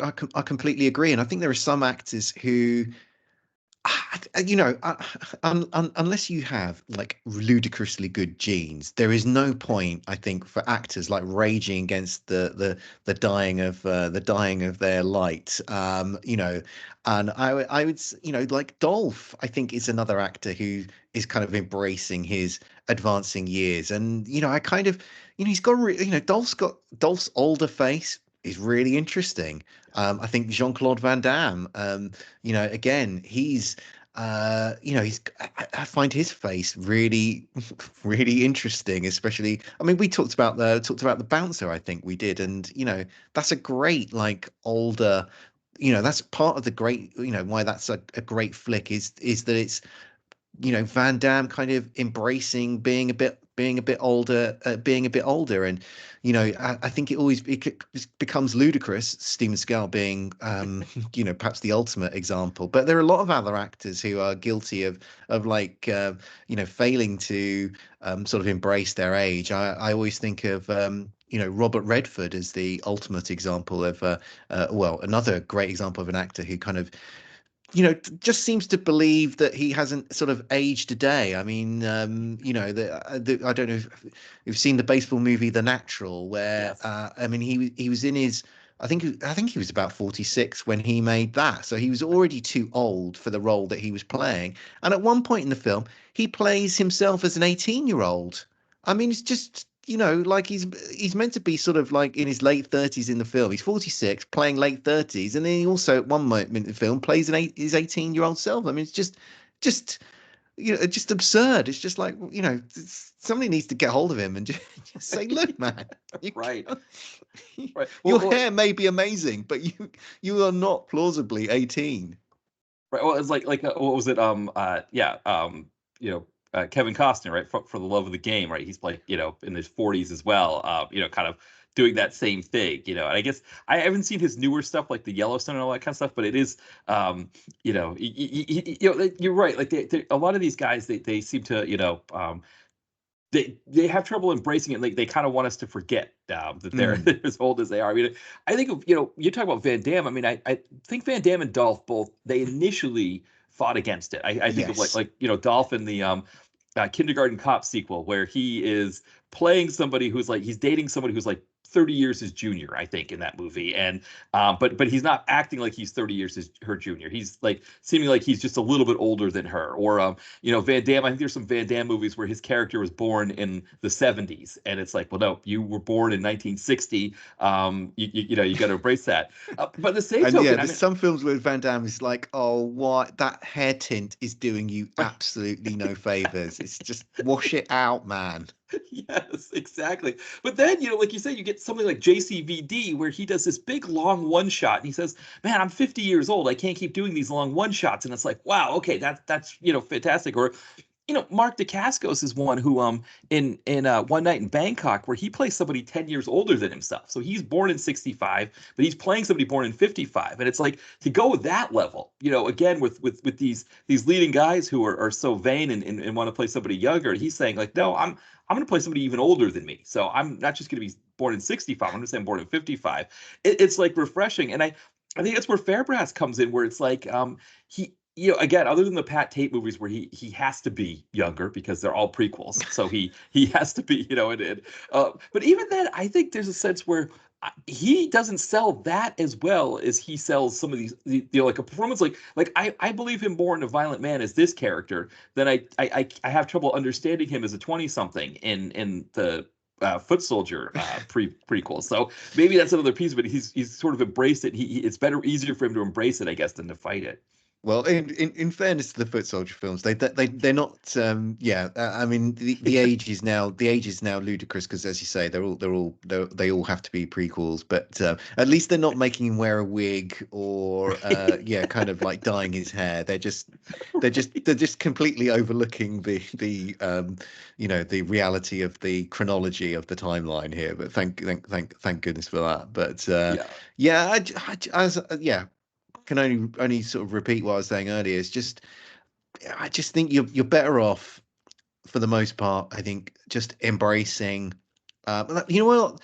I say that embracing the age you are. Obviously, that's perhaps a little bit easier for male actors than it is Yes. for female actors. And but yeah, I think when it comes to Fairbrass, he's kind of he's maturing like a fine wine. Exactly. Well, you mentioned about women in Hollywood. Like for example, Andy McDowell. I recently had Ty from Comeuppance on, and we talked about Red Right Hand, which had Orlando Bloom and her in it, right? And her character, she has gray hair in it. I think the movie didn't do her any favors by having her carry an assault rifle at the end of the movie. That definitely didn't work. But as a baddie, as a sort of matriarch of a crime family piece, she was fantastic. And again, sort of embracing the aging piece of it. I thought that was a really good one there. But you're right. It's like for especially for women in Hollywood, it's like all about like how much work you can get done. You got to dye your hair, right? You can't have gray hair in these movies. Whereas like for guys, it's like think of the Star Trek Strange New Worlds where the Captain Pike, I mean, his hair is Mm. completely gray, and it's like, yeah, but nobody's gonna let Rebecca Romaine have gray hair in a role like Yeah. that, the same way that they let her. I guess. Or you sort of you end up being somebody like Nicole. You end up being like Nicole Kidman, who's just had uh, she's had a lot of very high quality work because she Yeah. doesn't look absurd, but I mean she Right. just is like, I mean she's just a I mean, she's just sort of almost like the actor formerly that used to be Nicole Kidman. I don't know what she's almost like a simulacra of herself now. I mean, it's strange. She's a strange presence in any film now, and that is, I say, kind of for you suspect forced on her by the industry, not by her perhaps less probably forced on her by the industry and less about her own personal preferences. Just she wants to keep working, and that's unfortunately what she figures that she has to do. Right, because I say that about Andy McDowell, and as good as Red Right Hand was, and as good as she was in it, it's also a direct to Hulu movie. It's not on the big screen, and I don't know when I'm looking at her IMDb bio, I'm not seeing a lot of big screen roles for her. Not that she had a ton. I guess she had some. I mean, she had obviously, things like Groundhog Day, so she had some big ones. But so that's a good point that like you embrace it and you find yourself direct to Hulu, and it's like I guess if you don't embrace it, you've got a little bit more of a chance of still, I guess, being on the big screen. That's the, that's the, you hold a gun to an actor's head. What are you going to do? You're going to embrace it? It's direct to direct to Hulu, or are you gonna, book yourself in with a plastic surgeon and maybe try and squeeze out another couple of years on the big Right, right. screen? You know. Yeah, exactly. I mean, I think of like Cameron Diaz doing, what was it, like Sex Tape or something that she did with like one of the Oh younger yeah. like Seth Rogen sets, Mm.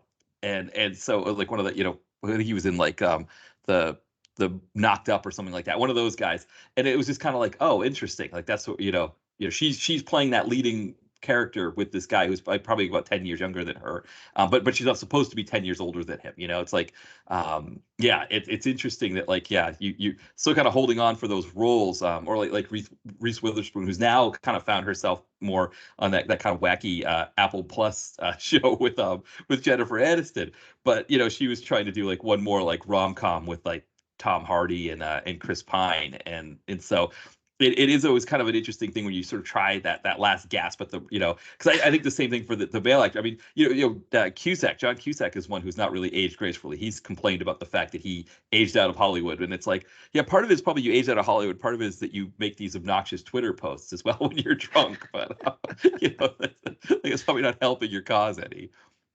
Well, I think James Spader.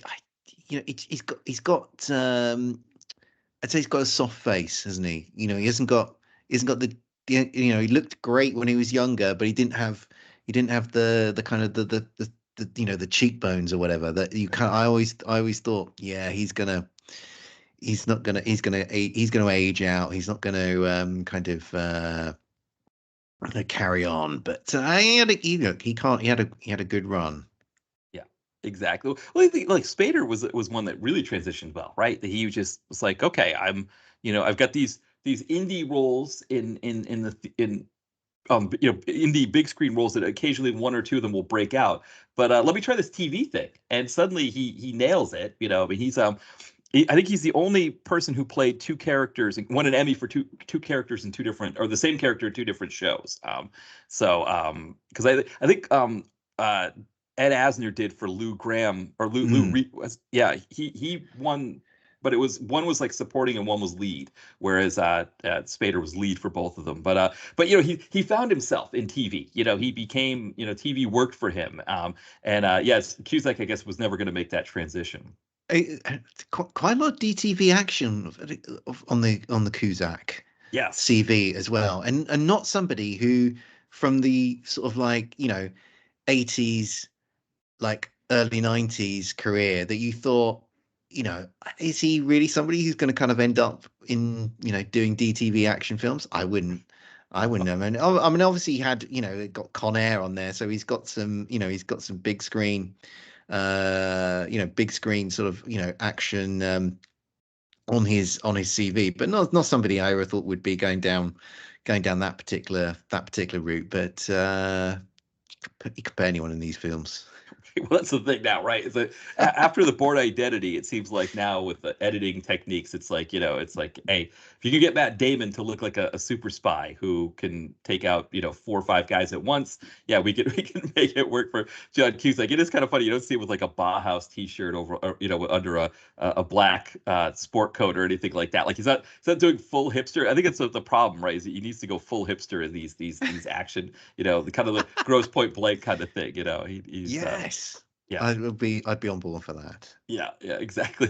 Now, one other thing I wanted to mention about A Violent Man is that they touch on this a little bit, but they don't really get into it much. So in America, prisons are racially segregated. So it's like if you are, for example, Stephen Odubala's character, he would not be put in a cell with Craig Fairbrass because usually gangs, everybody has to sort of team up with their Mm. own ethnicity or their own race. So Fairbrass would probably be in with like the white nationalists or the neo Nazis in the prison, and I've Stephen, seen Oz. I understand how it you works. know how it works exactly, yeah. But they mention it slightly when another black man. I don't know if they were Jamaican or African, or you know, like because his accent's a little different. His accent is not like full on English. It was almost like there's a hint of maybe Jamaican or something in both Mm. his and then the other gang member who comes in to try to take his money or something from him. And that one makes it when the other guy comes to confront him, he makes a comment about, hey, you know, you're not sticking with your own. You should be with us in here. But it's only that one little mention of it. So it was interesting that they didn't cover if that is an issue in the UK prisons about not being segregated. It's a piece of the movie that they didn't really touch on more than that. I don't know if that was something that struck you as well.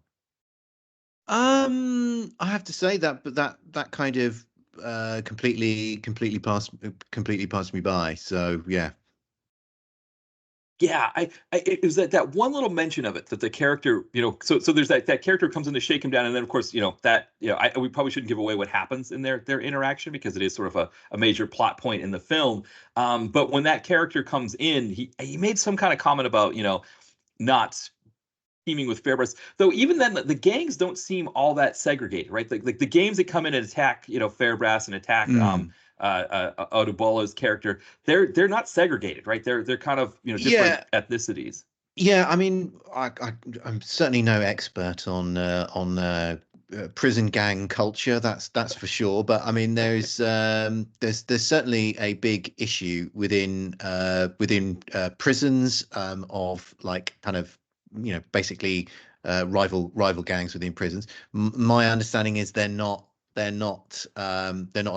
along racial lines, although I'm sure they're not certainly not strictly like so yeah I think that's I would I think it would have been yeah so I haven't really got a lot to say because I don't remember seeing that particular moment in the film. I think if they'd presented it the gang kind of created a world where I think that would have rung false in a British movie because I don't think that's something that is commonly sort of understood to exist in the UK prison system. Yeah, no, that makes sense. That makes sense. Yeah, I was trying to think of because obviously there's so many. Yeah, I think that so the actor who plays the other part is Thomas Dominique is the actor's name who came in, who's the other one who comes into the prison, though for Wrath of Man. So which I haven't seen yet, but so he's done some other stuff here in the UK. But excuse me, sorry. Yeah, but yeah, it was just something that stuck out to me because what was I going to say? I Yeah, because it was like something I caught right away. I guess being American, and again, it's not like I've spent any time in prison, but it seems to be like something you know very quickly about American prisons. And so, and I don't know, it's something that like I guess the prisons themselves understand, and they just will not. I know, like for example, if you come in with like gang tattoos, you get put in like Mm. isolation because they want to make sure what the tattoos mean and what people you can be put with and what people you can't. Though it's funny because right there's this idea of what people you can be put with and what people you can't, but then it's like yeah, everybody go hang out in the yard and do your thing. So or like yeah, there's all these moments where people can kill other people in prison. So so yes, it's like I mean it seems like the absolute worst thing in the world. I guess in Scandinavia these prisons aren't so bad. If this movie took place in Finland, right, it wouldn't look anything like this. Well, I mean, I was reading in the news the other day that they're actually closing prisons in the Netherlands because their sort of rehabilitation programs are so successful that they don't need they don't need as many prison places as they used to. So then they're closing prisons down. Yeah. Now, in the UK, are prisons privately owned like they are in the United States? They they're not private. They are not, or are they? I don't. You know what, Matt? I don't know. I don't think so. There are private companies that are involved in elements of. I mean, they did privatize the probation service in the UK, but actually that was overturned and was ended because it was such a debacle, which I mean, kind of almost. I mean, what did they think was going to happen when they introduced, a profit model into something like probation services? I mean, did they,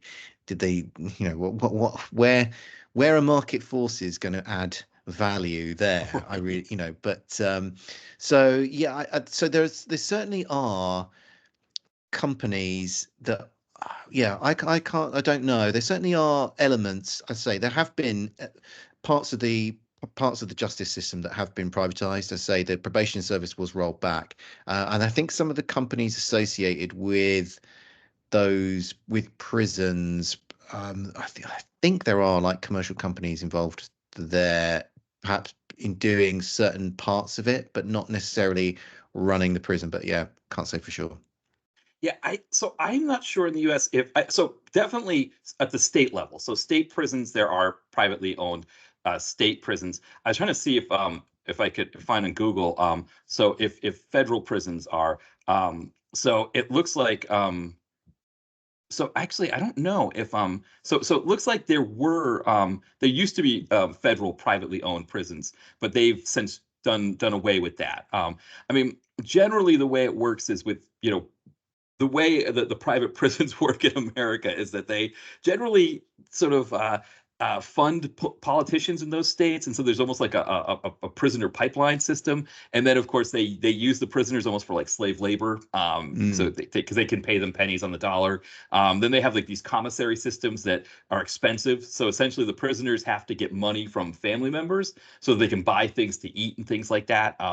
It's definitely not. And then the other thing too is often these prisons are put in like these sort of more isolated communities. They become like the biggest employer for the community. Like it Yeah. might be a situation where like half, two-thirds of the town work for the prison. So it is a very it's one of those things that's sort of just a very American thing, right? That we would privatize prisons, have, like you said, have for-profit businesses get into the prison world and then wonder why, we have more people.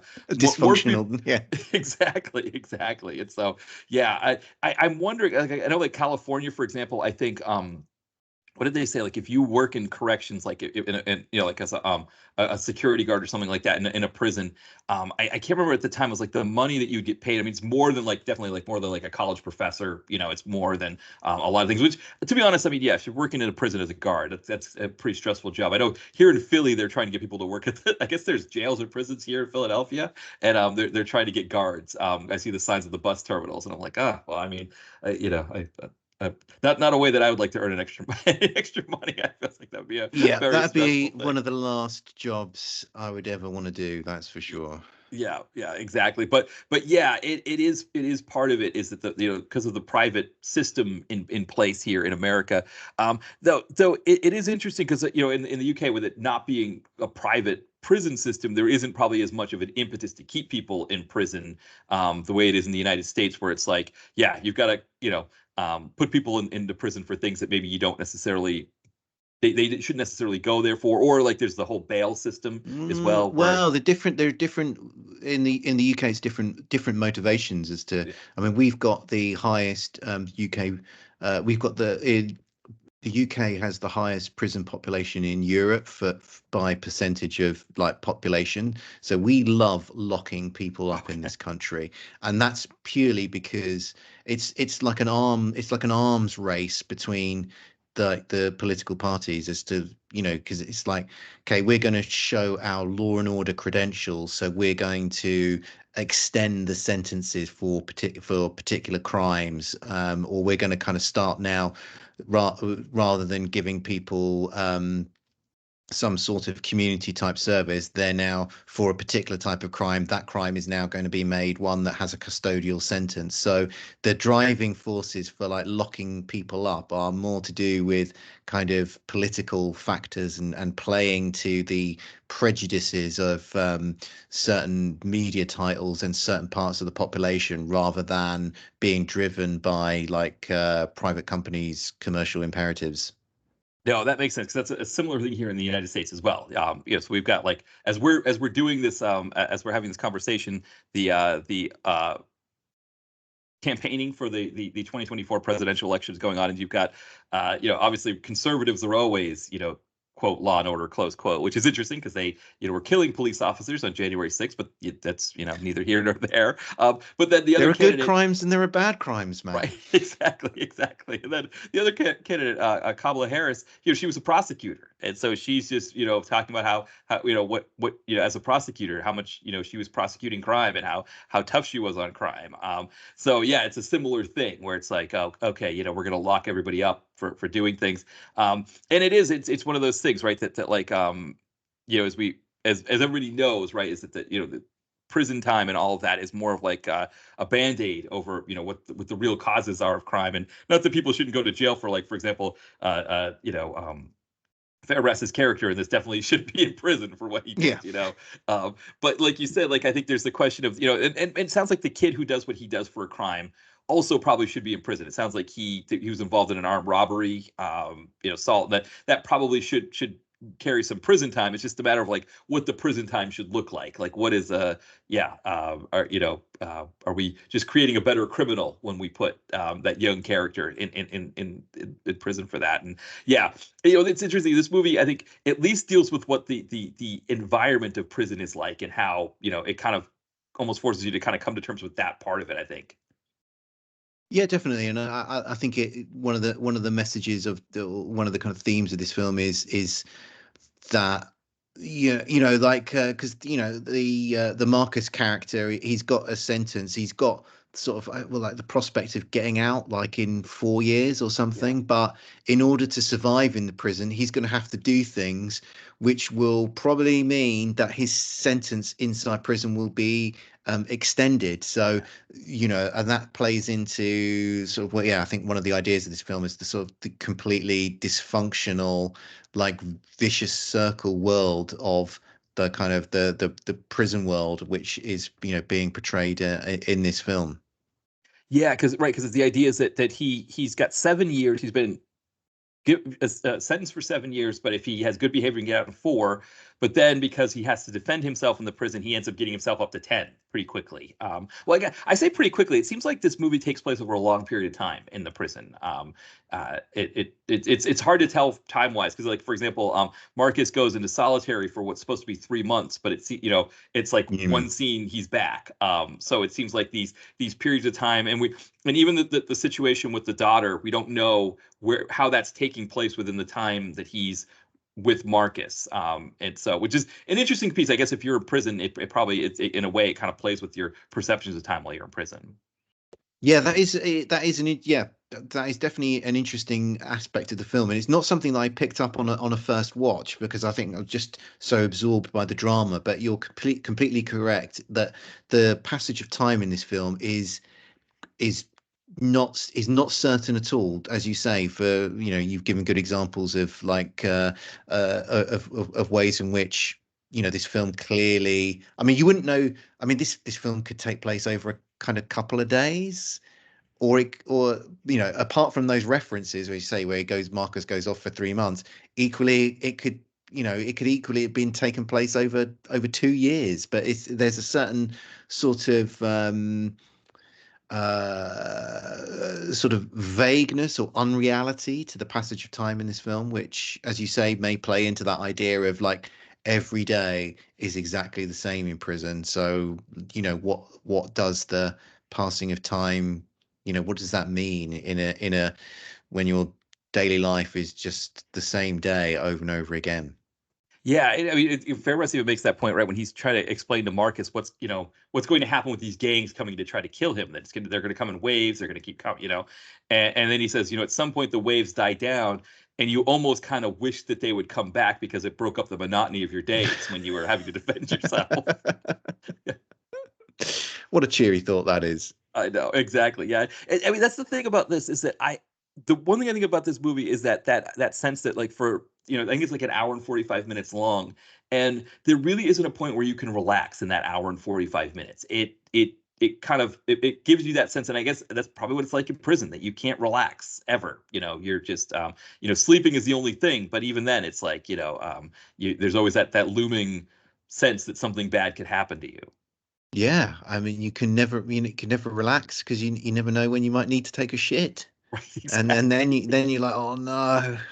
Right, exactly. Yes. And so, yeah, and I want to say, well, just don't commit any crimes, and then you can, you don't have to worry about that. But at least here in America, as we're talking about this whole, uh, prison pipeline, or prison industrial complex, as they call it. People sometimes go to prison for things that either don't, you know, require prison, or maybe they didn't even commit the crime. It's like, being incarcerated for something you didn't do, seems like the worst thing that could possibly happen, because it is, prison is not a fun place. It's, like, that's the thing when when you're privately funded prison, or if you're not caring so much about people because they're in prison, you sort of leave them there. I think it would be one of those things, like, for people, if they ever had to be in prison for a period of time, they'd Mm. be like, maybe we should reform our prisons. But yeah, What a movie like oh, go ahead. I was just going to say, I think I've heard about. I don't think I'm making this up, but I think I've heard that you have like there are like prison consultants in the United States. So if you're sort of like a wealthy, well-to-do sort of white-collar person who's suddenly found themselves on the wrong end of the law, and you're looking at doing some time inside, there people that you can pay who can kind of before you get banged up will sort of give you a bit of a crash course on how to survive in prison, which I found, assuming trusting that it's accurate, I found it like incredible that speaks to the number of people that get locked up in the States. That being a prison consultant is a way you can actually earn some money. Well, also too, if you're like committing white collar crimes, you're going to a different kind of prison. So, like, if you don't pay your taxes, if you're a big business and you have a huge tax burden or whatever, and you get put away for like maybe a year and a half, maybe that's what the sentence is. You're not going to the Fairbrass style prison. You're not going to a prison where you've got to team Not up going with to a like the supermax, are you? Right, exactly. You're not worried about, having to team up with the Aryan Brotherhood, so the black or Mexican prisoners don't kill you. You're in this more minimum security situation where it's still prison, right? There's still aspects of it, like the guards can still come in and at a moment's notice and shake you down and search everything. The food's still not great, it's all those kinds of things, but you're not like constantly worried about, like, are you going to get killed or anything? It's essentially just like, you can go work out and get buff and that kind of thing. And so I know, this reality show in America, Jersey Shore. One of them, this character called himself the Situation. He went away for tax evasion for about, I think he got like 15 months, and like Michael Cohen, famous. Mm. Trump fixer. He was in the same prison as him, and it was like a minimum security kind of deal, for white collar criminals, and it didn't sound anything like this situation here. It was, yeah. So there's also different tiers of prison that you go to depending on your money situation and the money that you have. I think for example, Diddy, who's in prison right now in America, I think he's in solitary. He's by himself. He is in Rikers, I think, which is a really bad prison. It's like a jail Mm. in New York City, so it's not like the best place. But I don't think he's not dealing with any of this stuff, right? He's not like having to worry about being shanked or anything like that. Well, I'm relieved that if I ever go to prison, it might not be as quite as dark as what we see Yeah, in this. right. I mean, if you kill somebody, you go to the maximum security kind of deals. You could go, to the bad ones. But if you're, if you, you know, yeah, if it's a white collar crime, or some kind of like fraud kind, or something that's not so bad, that's not like a violent criminal kind of situation, you're more likely to get, sort of a minimum security facility, where, and of course too, you kind of have to prove that you're not, but a violent criminal, right? As you have to kind of show that you haven't, like if the cops arrest you, you don't resist arrest, things like that kind of work in your favor. Yeah, you do your time in a little bit nicer place where you're not having to gang up and have to worry about like the neo-Nazis on the outside, like extorting your family, because that is something that does happen here, similar to what's happening in this film here, that we get that. Well, I just think every prison is like Oz, so Right, exactly. Yes. Yeah. Now, one other question I had for you is that they bring up the estates, in here a lot. And in America, we have a concept called the projects, where it's like these housing projects that low-income people live in, and they can be dangerous, they can be, riddled with crime, and not nice places to live in. It sounded like the estates was a similar thing, but I wasn't sure. yeah, oh yeah, definitely. You can read for estates, read projects. Hmm. Okay, so this character, so Craig Fairbrass's character is from the estates, but then also Marcus's character is from the estates, and so they're sort of like housing units for low income people. Yeah, exactly. They'd be houses that would be owned by the council or whatever local authority, whatever the terminology for local authority is Yeah. in the United States is. Yeah. Okay. So yeah, it's interesting. Yeah, because it's interesting, sort of the language, right? Like you said, this movie uses a lot of language that you can kind of on it. You can kind of guess like it's equivalent to something in America. And that was one of them. I wasn't sure if that was the same idea. Oh yeah, definitely the same idea. Yeah. Perfect. Well, yeah, I think that was everything that I had. Will, anything else that you had on A Violent Man? The only thing, just briefly to mention that I saw that this project was sort of like in production before it's coming out, and during all of its sort of initial when it was announced and kind of they're talking about its filming, the film actually had a different title. It was going to be called Ire. And it was kind of all of the sort of the first marketing for this film was yeah, it was all under that particular name, and then right at the last minute, they changed the name of the film to the rather bland and formulaic A Violent Man, which, I mean, could be a Steven Seagal movie as much as it could be anything else. And I was a little bit dispirited by that change because I think, Ire is a much more interesting title, interesting word. It is, it's kind of referenced within the film, so it has a kind of grounding within the context of the film. And yeah, at the same token, like I can kind of, I've dealt with enough marketing people to kind of understand what arguments they would be making why we need to change the name of the film. But yeah, yeah, I wish someone had, I wish they'd had the courage of their convictions and stuck with Ire as the name of the film.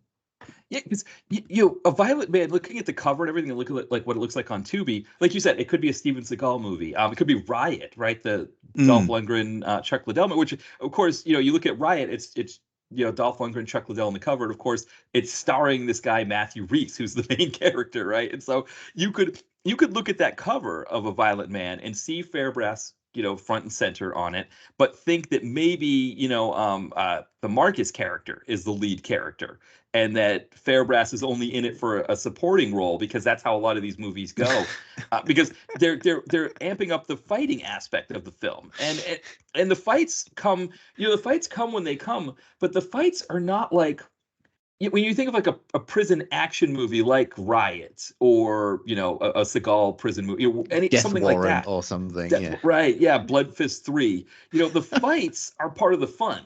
The movie, you want the fights. Whereas in this movie, nobody wants the fights that happen in this movie, right? These are not fun fights. These are brutal affairs where you're not this movie does not play out like the way an action movie does, where it's like almost like a musical, right? Where you get a fight scene or Mm. a car chase or something every 10 to 15 minutes, and you need that, right? You need something like that. This movie, I was not looking forward to any of the fights that happened in this movie. I don't want any of them.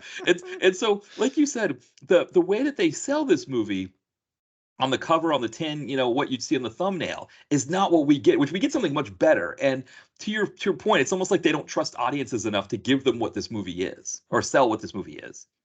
Yeah, I agree, and that's why I find it dispiriting. And in some ways, I think you'd be you'd be better off. At least people would know what they were getting if they, in some ways, if they called it Ire. It's more suggestive of the type of film that this really is, rather than calling it, A Violent Man, which makes you think that it's like, oh, it's the, it's Craig Fairbrass's undisputed movie, Right. but yeah, that's yeah, it just comes back to, because there's nothing worse than being like missold on a movie between like the trailer and the type of film that it really is. So I just think, you're better off in some ways taking just being honest from the outset with audiences, because as I say, been burnt before, and it just is really, it's just really infuriating. And kind of speaking to something actually you were alluding to, which are just sort of like, you can kind of, we're now in a place where you can never trust like wholly. You kind of see, oh, like there's Bruce Willis on the face of this, or there's John Travolta, or there's Don the Dragon Wilson, and it's like, but are they actually, how much of it are they actually going to be in? Are they just in, are they just doing a 10-minute sit down and that's it? Or, and it's just, I just feel these film marketeers have now, they've burnt so many bridges with audiences. You just sort of, yeah, there's no trust left. No, it's especially the scorched earth Randall Emmett approach. The Emmett Furlow Oasis thing, where it was Mm, just like, let's just get as many names as we can, splash them on the cover, sell these things overseas, and make money that way. And especially with the Bruce Willis, because even before Bruce Willis's health took a turn, these movies, were it was like him on the cover but barely in the movie, and now it's like, yeah, you see it all the time. I mean, I just reviewed one for a producer, Joe Williams. His movie was called Realm of Shadows, and it was essentially this indie director who would kind of piece together his short stories and called it an anthology.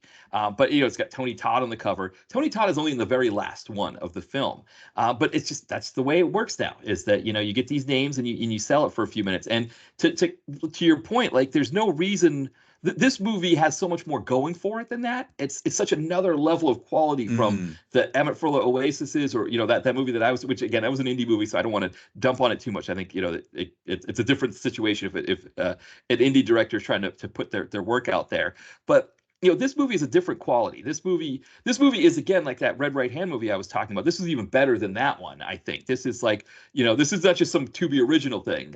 This is a really Yeah. quality drama, but it's almost like you can't sell that. Which again, if you're with some friends and you're beer and pizza night and you're like, oh, let's do some Fairbrass, and you see, oh, Violent Man looks like he's gonna mix it up in prison. This is gonna be a ton of fun, and you watch this and you can't even eat your pizza because you're so stressed out watching this movie. Right, you're not getting what you wanted for a fun movie night.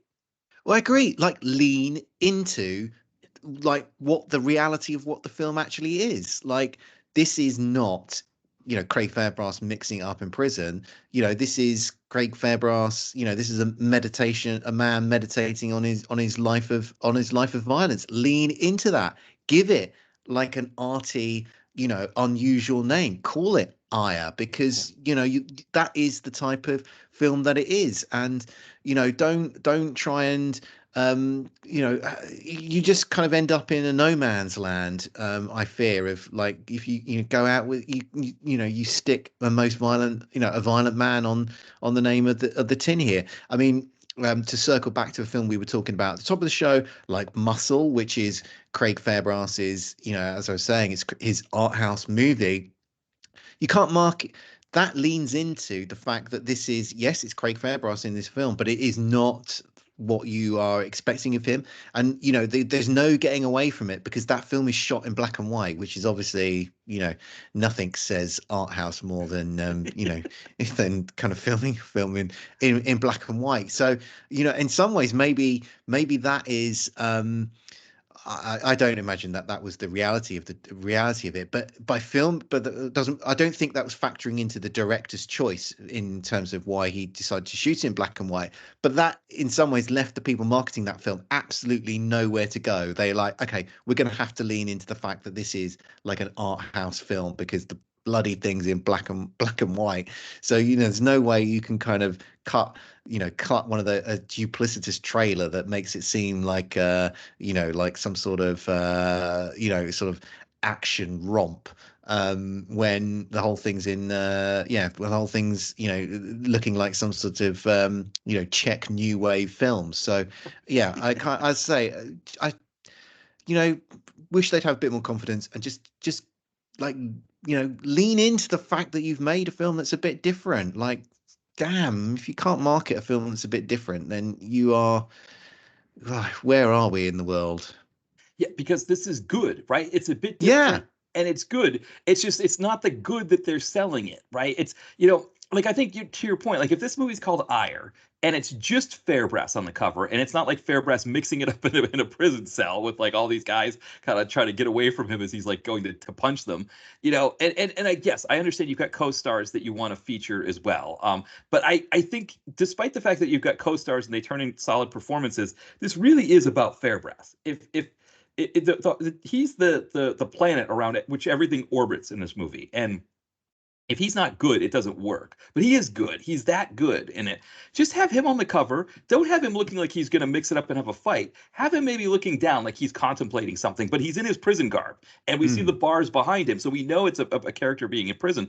But, like you said, if you call it ire, if you have that for the cover, and then you put this as the description, which is what I see on IMDb, which is a prisoner's life is disrupted when his estranged daughter requests to meet him, and a 19-year-old serving his first sentence becomes his new cellmate. Like that's enough right there. Maybe add another piece about how he's contemplating what this existence in prison has led to, or what his life has led to. And like you said, lean into it. And we see the awards, right? That's the other thing too, is put the awards on the cover like they have here. One of the most powerful films of the year, 4 and 5-star movies, Fairbrass's finest hour. Put all of that on, sell all of that. I think you're right. If they'd leaned into it more, because to be honest, if I'm seeing these 4 and 5-star reviews, I am probably wondering, like, how could like a movie where Fairbrass just mix it up in prison gets a Fairbrass's finest hour? Like, what would that be? Like who are the people reviewing this that are going to give him that kind of review? You know? Well, there's probably some random website out there that will give. Yes, exactly. Well, it's like me with the Minion, the Dolph Lundgren Spike Glove movie, where I said it was I think it's I said in the first paragraph I said something like this is more amazing than words or something. It's too amazing for words to describe something like that. So some line like that, which of course was meant to be tongue in cheek, right? But like when they were packaging the DVD, it was like on one of those like 3 DVD sets or something like that. They needed a good blurb, so they pulled my blurb from the movie and put it on there. And so it's like, okay, well, I guess taken out of context, does sound like this is a really great movie. But yeah, if you keep reading that paragraph, you see that followed by that is Dolph Lundgren with a spike glove as a KGB trained priest. So yeah. Well, look, if your blurb is going to be used to market the films of any actor, I'm so glad that it proved to be Dolph Lundgren. Exactly. Yeah. Exactly. I know. It's so, yeah. I think somebody found it in the store, and they sent me a picture. Like, can you look your review got? And I was like, no way. And then I looked up there and I was like, of course, yeah, because I made this big joke that I think it said this is too amazing for words or something is what I said, and so they just wrote too amazing for words quotation marks. Direct to video connoisseur. And so I don't even think they put my name. I think they put dtvconnoisseur.blogspot.com is what they put. As the thing after it. So that was that's how I've got on a couple of those Severin like Robo War or Strike Commando ones, because who else is talking about Strike Commando 2, I guess, then so I've got on a couple of those, but yeah, that Dolph one was a trip because it was just like, okay, they're just like, good enough, just take it, let's just go. It's like, well, I hope you don't run into any sort of purchasers of that DVD that feel burned by the duplicitous marketing quotes that were included on the cover art. Yeah, I think there was like 2 other movies that were like bigger deals. Like I think one of them was like was it Deep Rising or something? It's like that movie that was like, I don't know if it was like Shark movie or something like that, like Deep Water or something. So it was like there's like a couple bigger movies that were, and then they just threw the Minion on for whatever reason. And so I guess it's like probably nobody was buying it for the Minion anyway. So yeah, they probably were watching like, what was this guy thinking? Yeah, well, Will, as we're wrapping up here, anything that you wanted to plug?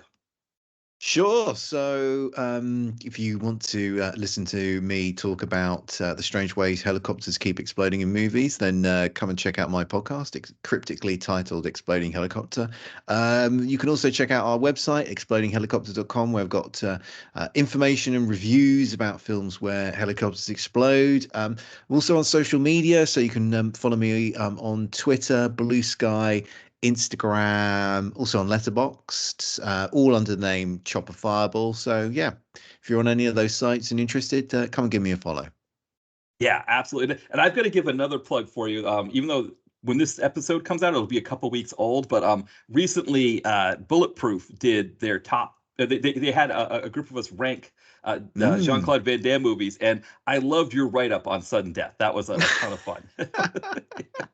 Well, I'm glad I enjoyed it, and I enjoyed your like what I can't was it Maximum Risk or was it No, what Double was Team. I Double Double Team. Team? Yes, and your sort of I enjoyed your sort of uncertainty, you recalling your teenage thoughts about watching it in the cinema and your uncertainty as to what quite you just witnessed. You'd watched the best of action, but also the worst of action. Right, exactly. It made no sense. And I really did. I actually took a date. I didn't mention this in the post. It wasn't so much a date. It was like a young woman that I was working with that we were friends, and we kind of went to the movie together.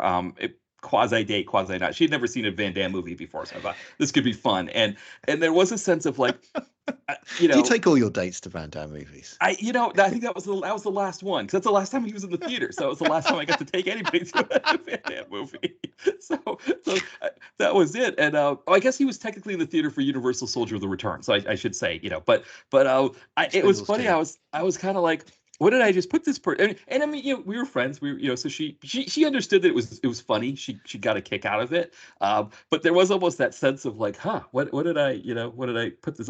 Probably kind of the same way my dad might have felt when my baseball team, the Red Sox, the very first World Series I saw them in 1986 as a 7-year-old, they lose in horrible fashion when they were like just 1 out away from winning the World Series, and suddenly the whole thing collapsed. And he was probably like, because at that time the Red Sox were known as being cursed. He's probably thinking, what did I just put my son through?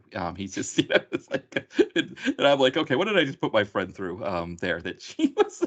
So I do think there was a sense of she was like, I think she wanted to see if I liked it.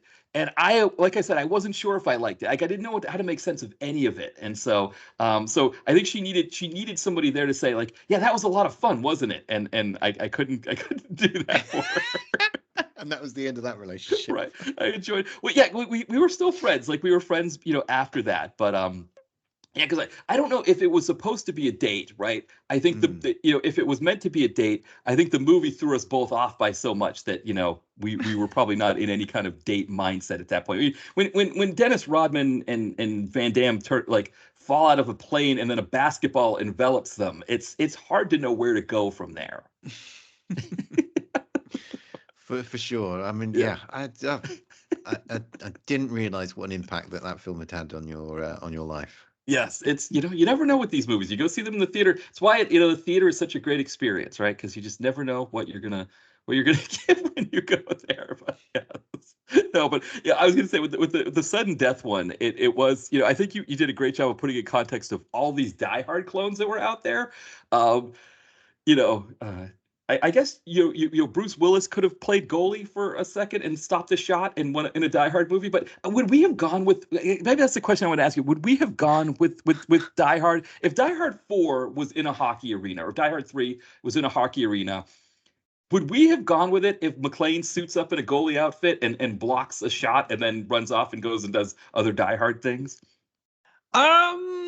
Well, I mean, I think Die Hard 4 commits many crimes. I mean, but people kind of talk about the jump the shark moment in that film is it's the scene where he jumps onto the kind of Harrier jet, doesn't he? Yes. Yes. And that they kind of feel like, okay, that's the jump the shark moment of that film. So in some ways, they jump the sharks. They're like, why not have him kind of nip into an ice hockey game and make a title winning save during the match. And they've already kind of they've already broken through the fourth wall. So why not? Why start pulling any punches at that late stage of the game? Yeah, I wonder because Van Damme, think of all the Van Damme movies that he did before Sudden Death. If it was just sort of one of those things where you're just like, yeah, Van Damme, I mean, whether it's fighting the Sandman and Death Warrant or, two of him and Double Impact, like all the different crazy stuff that was happening in Van Damme movies. It's almost like Sudden Death was as far as we could go. And then Double Team was like, okay, that's too much. We could handle him playing a goalie. We can handle him fighting a mascot and a penguin mascot. We can go that far. But the Dennis Rodman basketball thing and all that stuff is too much for us. It's a fine, so you're walking a tightrope with these films. Exactly. I guess too, if your difference between Powers Booth and Mickey Rourke as your baddie, I think Rourke was a better baddie in Iron Man 2, but yeah, I mean, I thank God, poor Powers Booth, he didn't need to be in Double Team. He's He didn't need that. No, we don't need to wish that on him. Exactly. Well, maybe this is a good place for us to leave things here. So, Will, thank you again for coming on. This was another fun conversation about Mr. Fairbrass. Always a pleasure, Matt. Always a pleasure. Excellent. And thank you, everybody, for listening. We'll be back soon. Bye, everyone.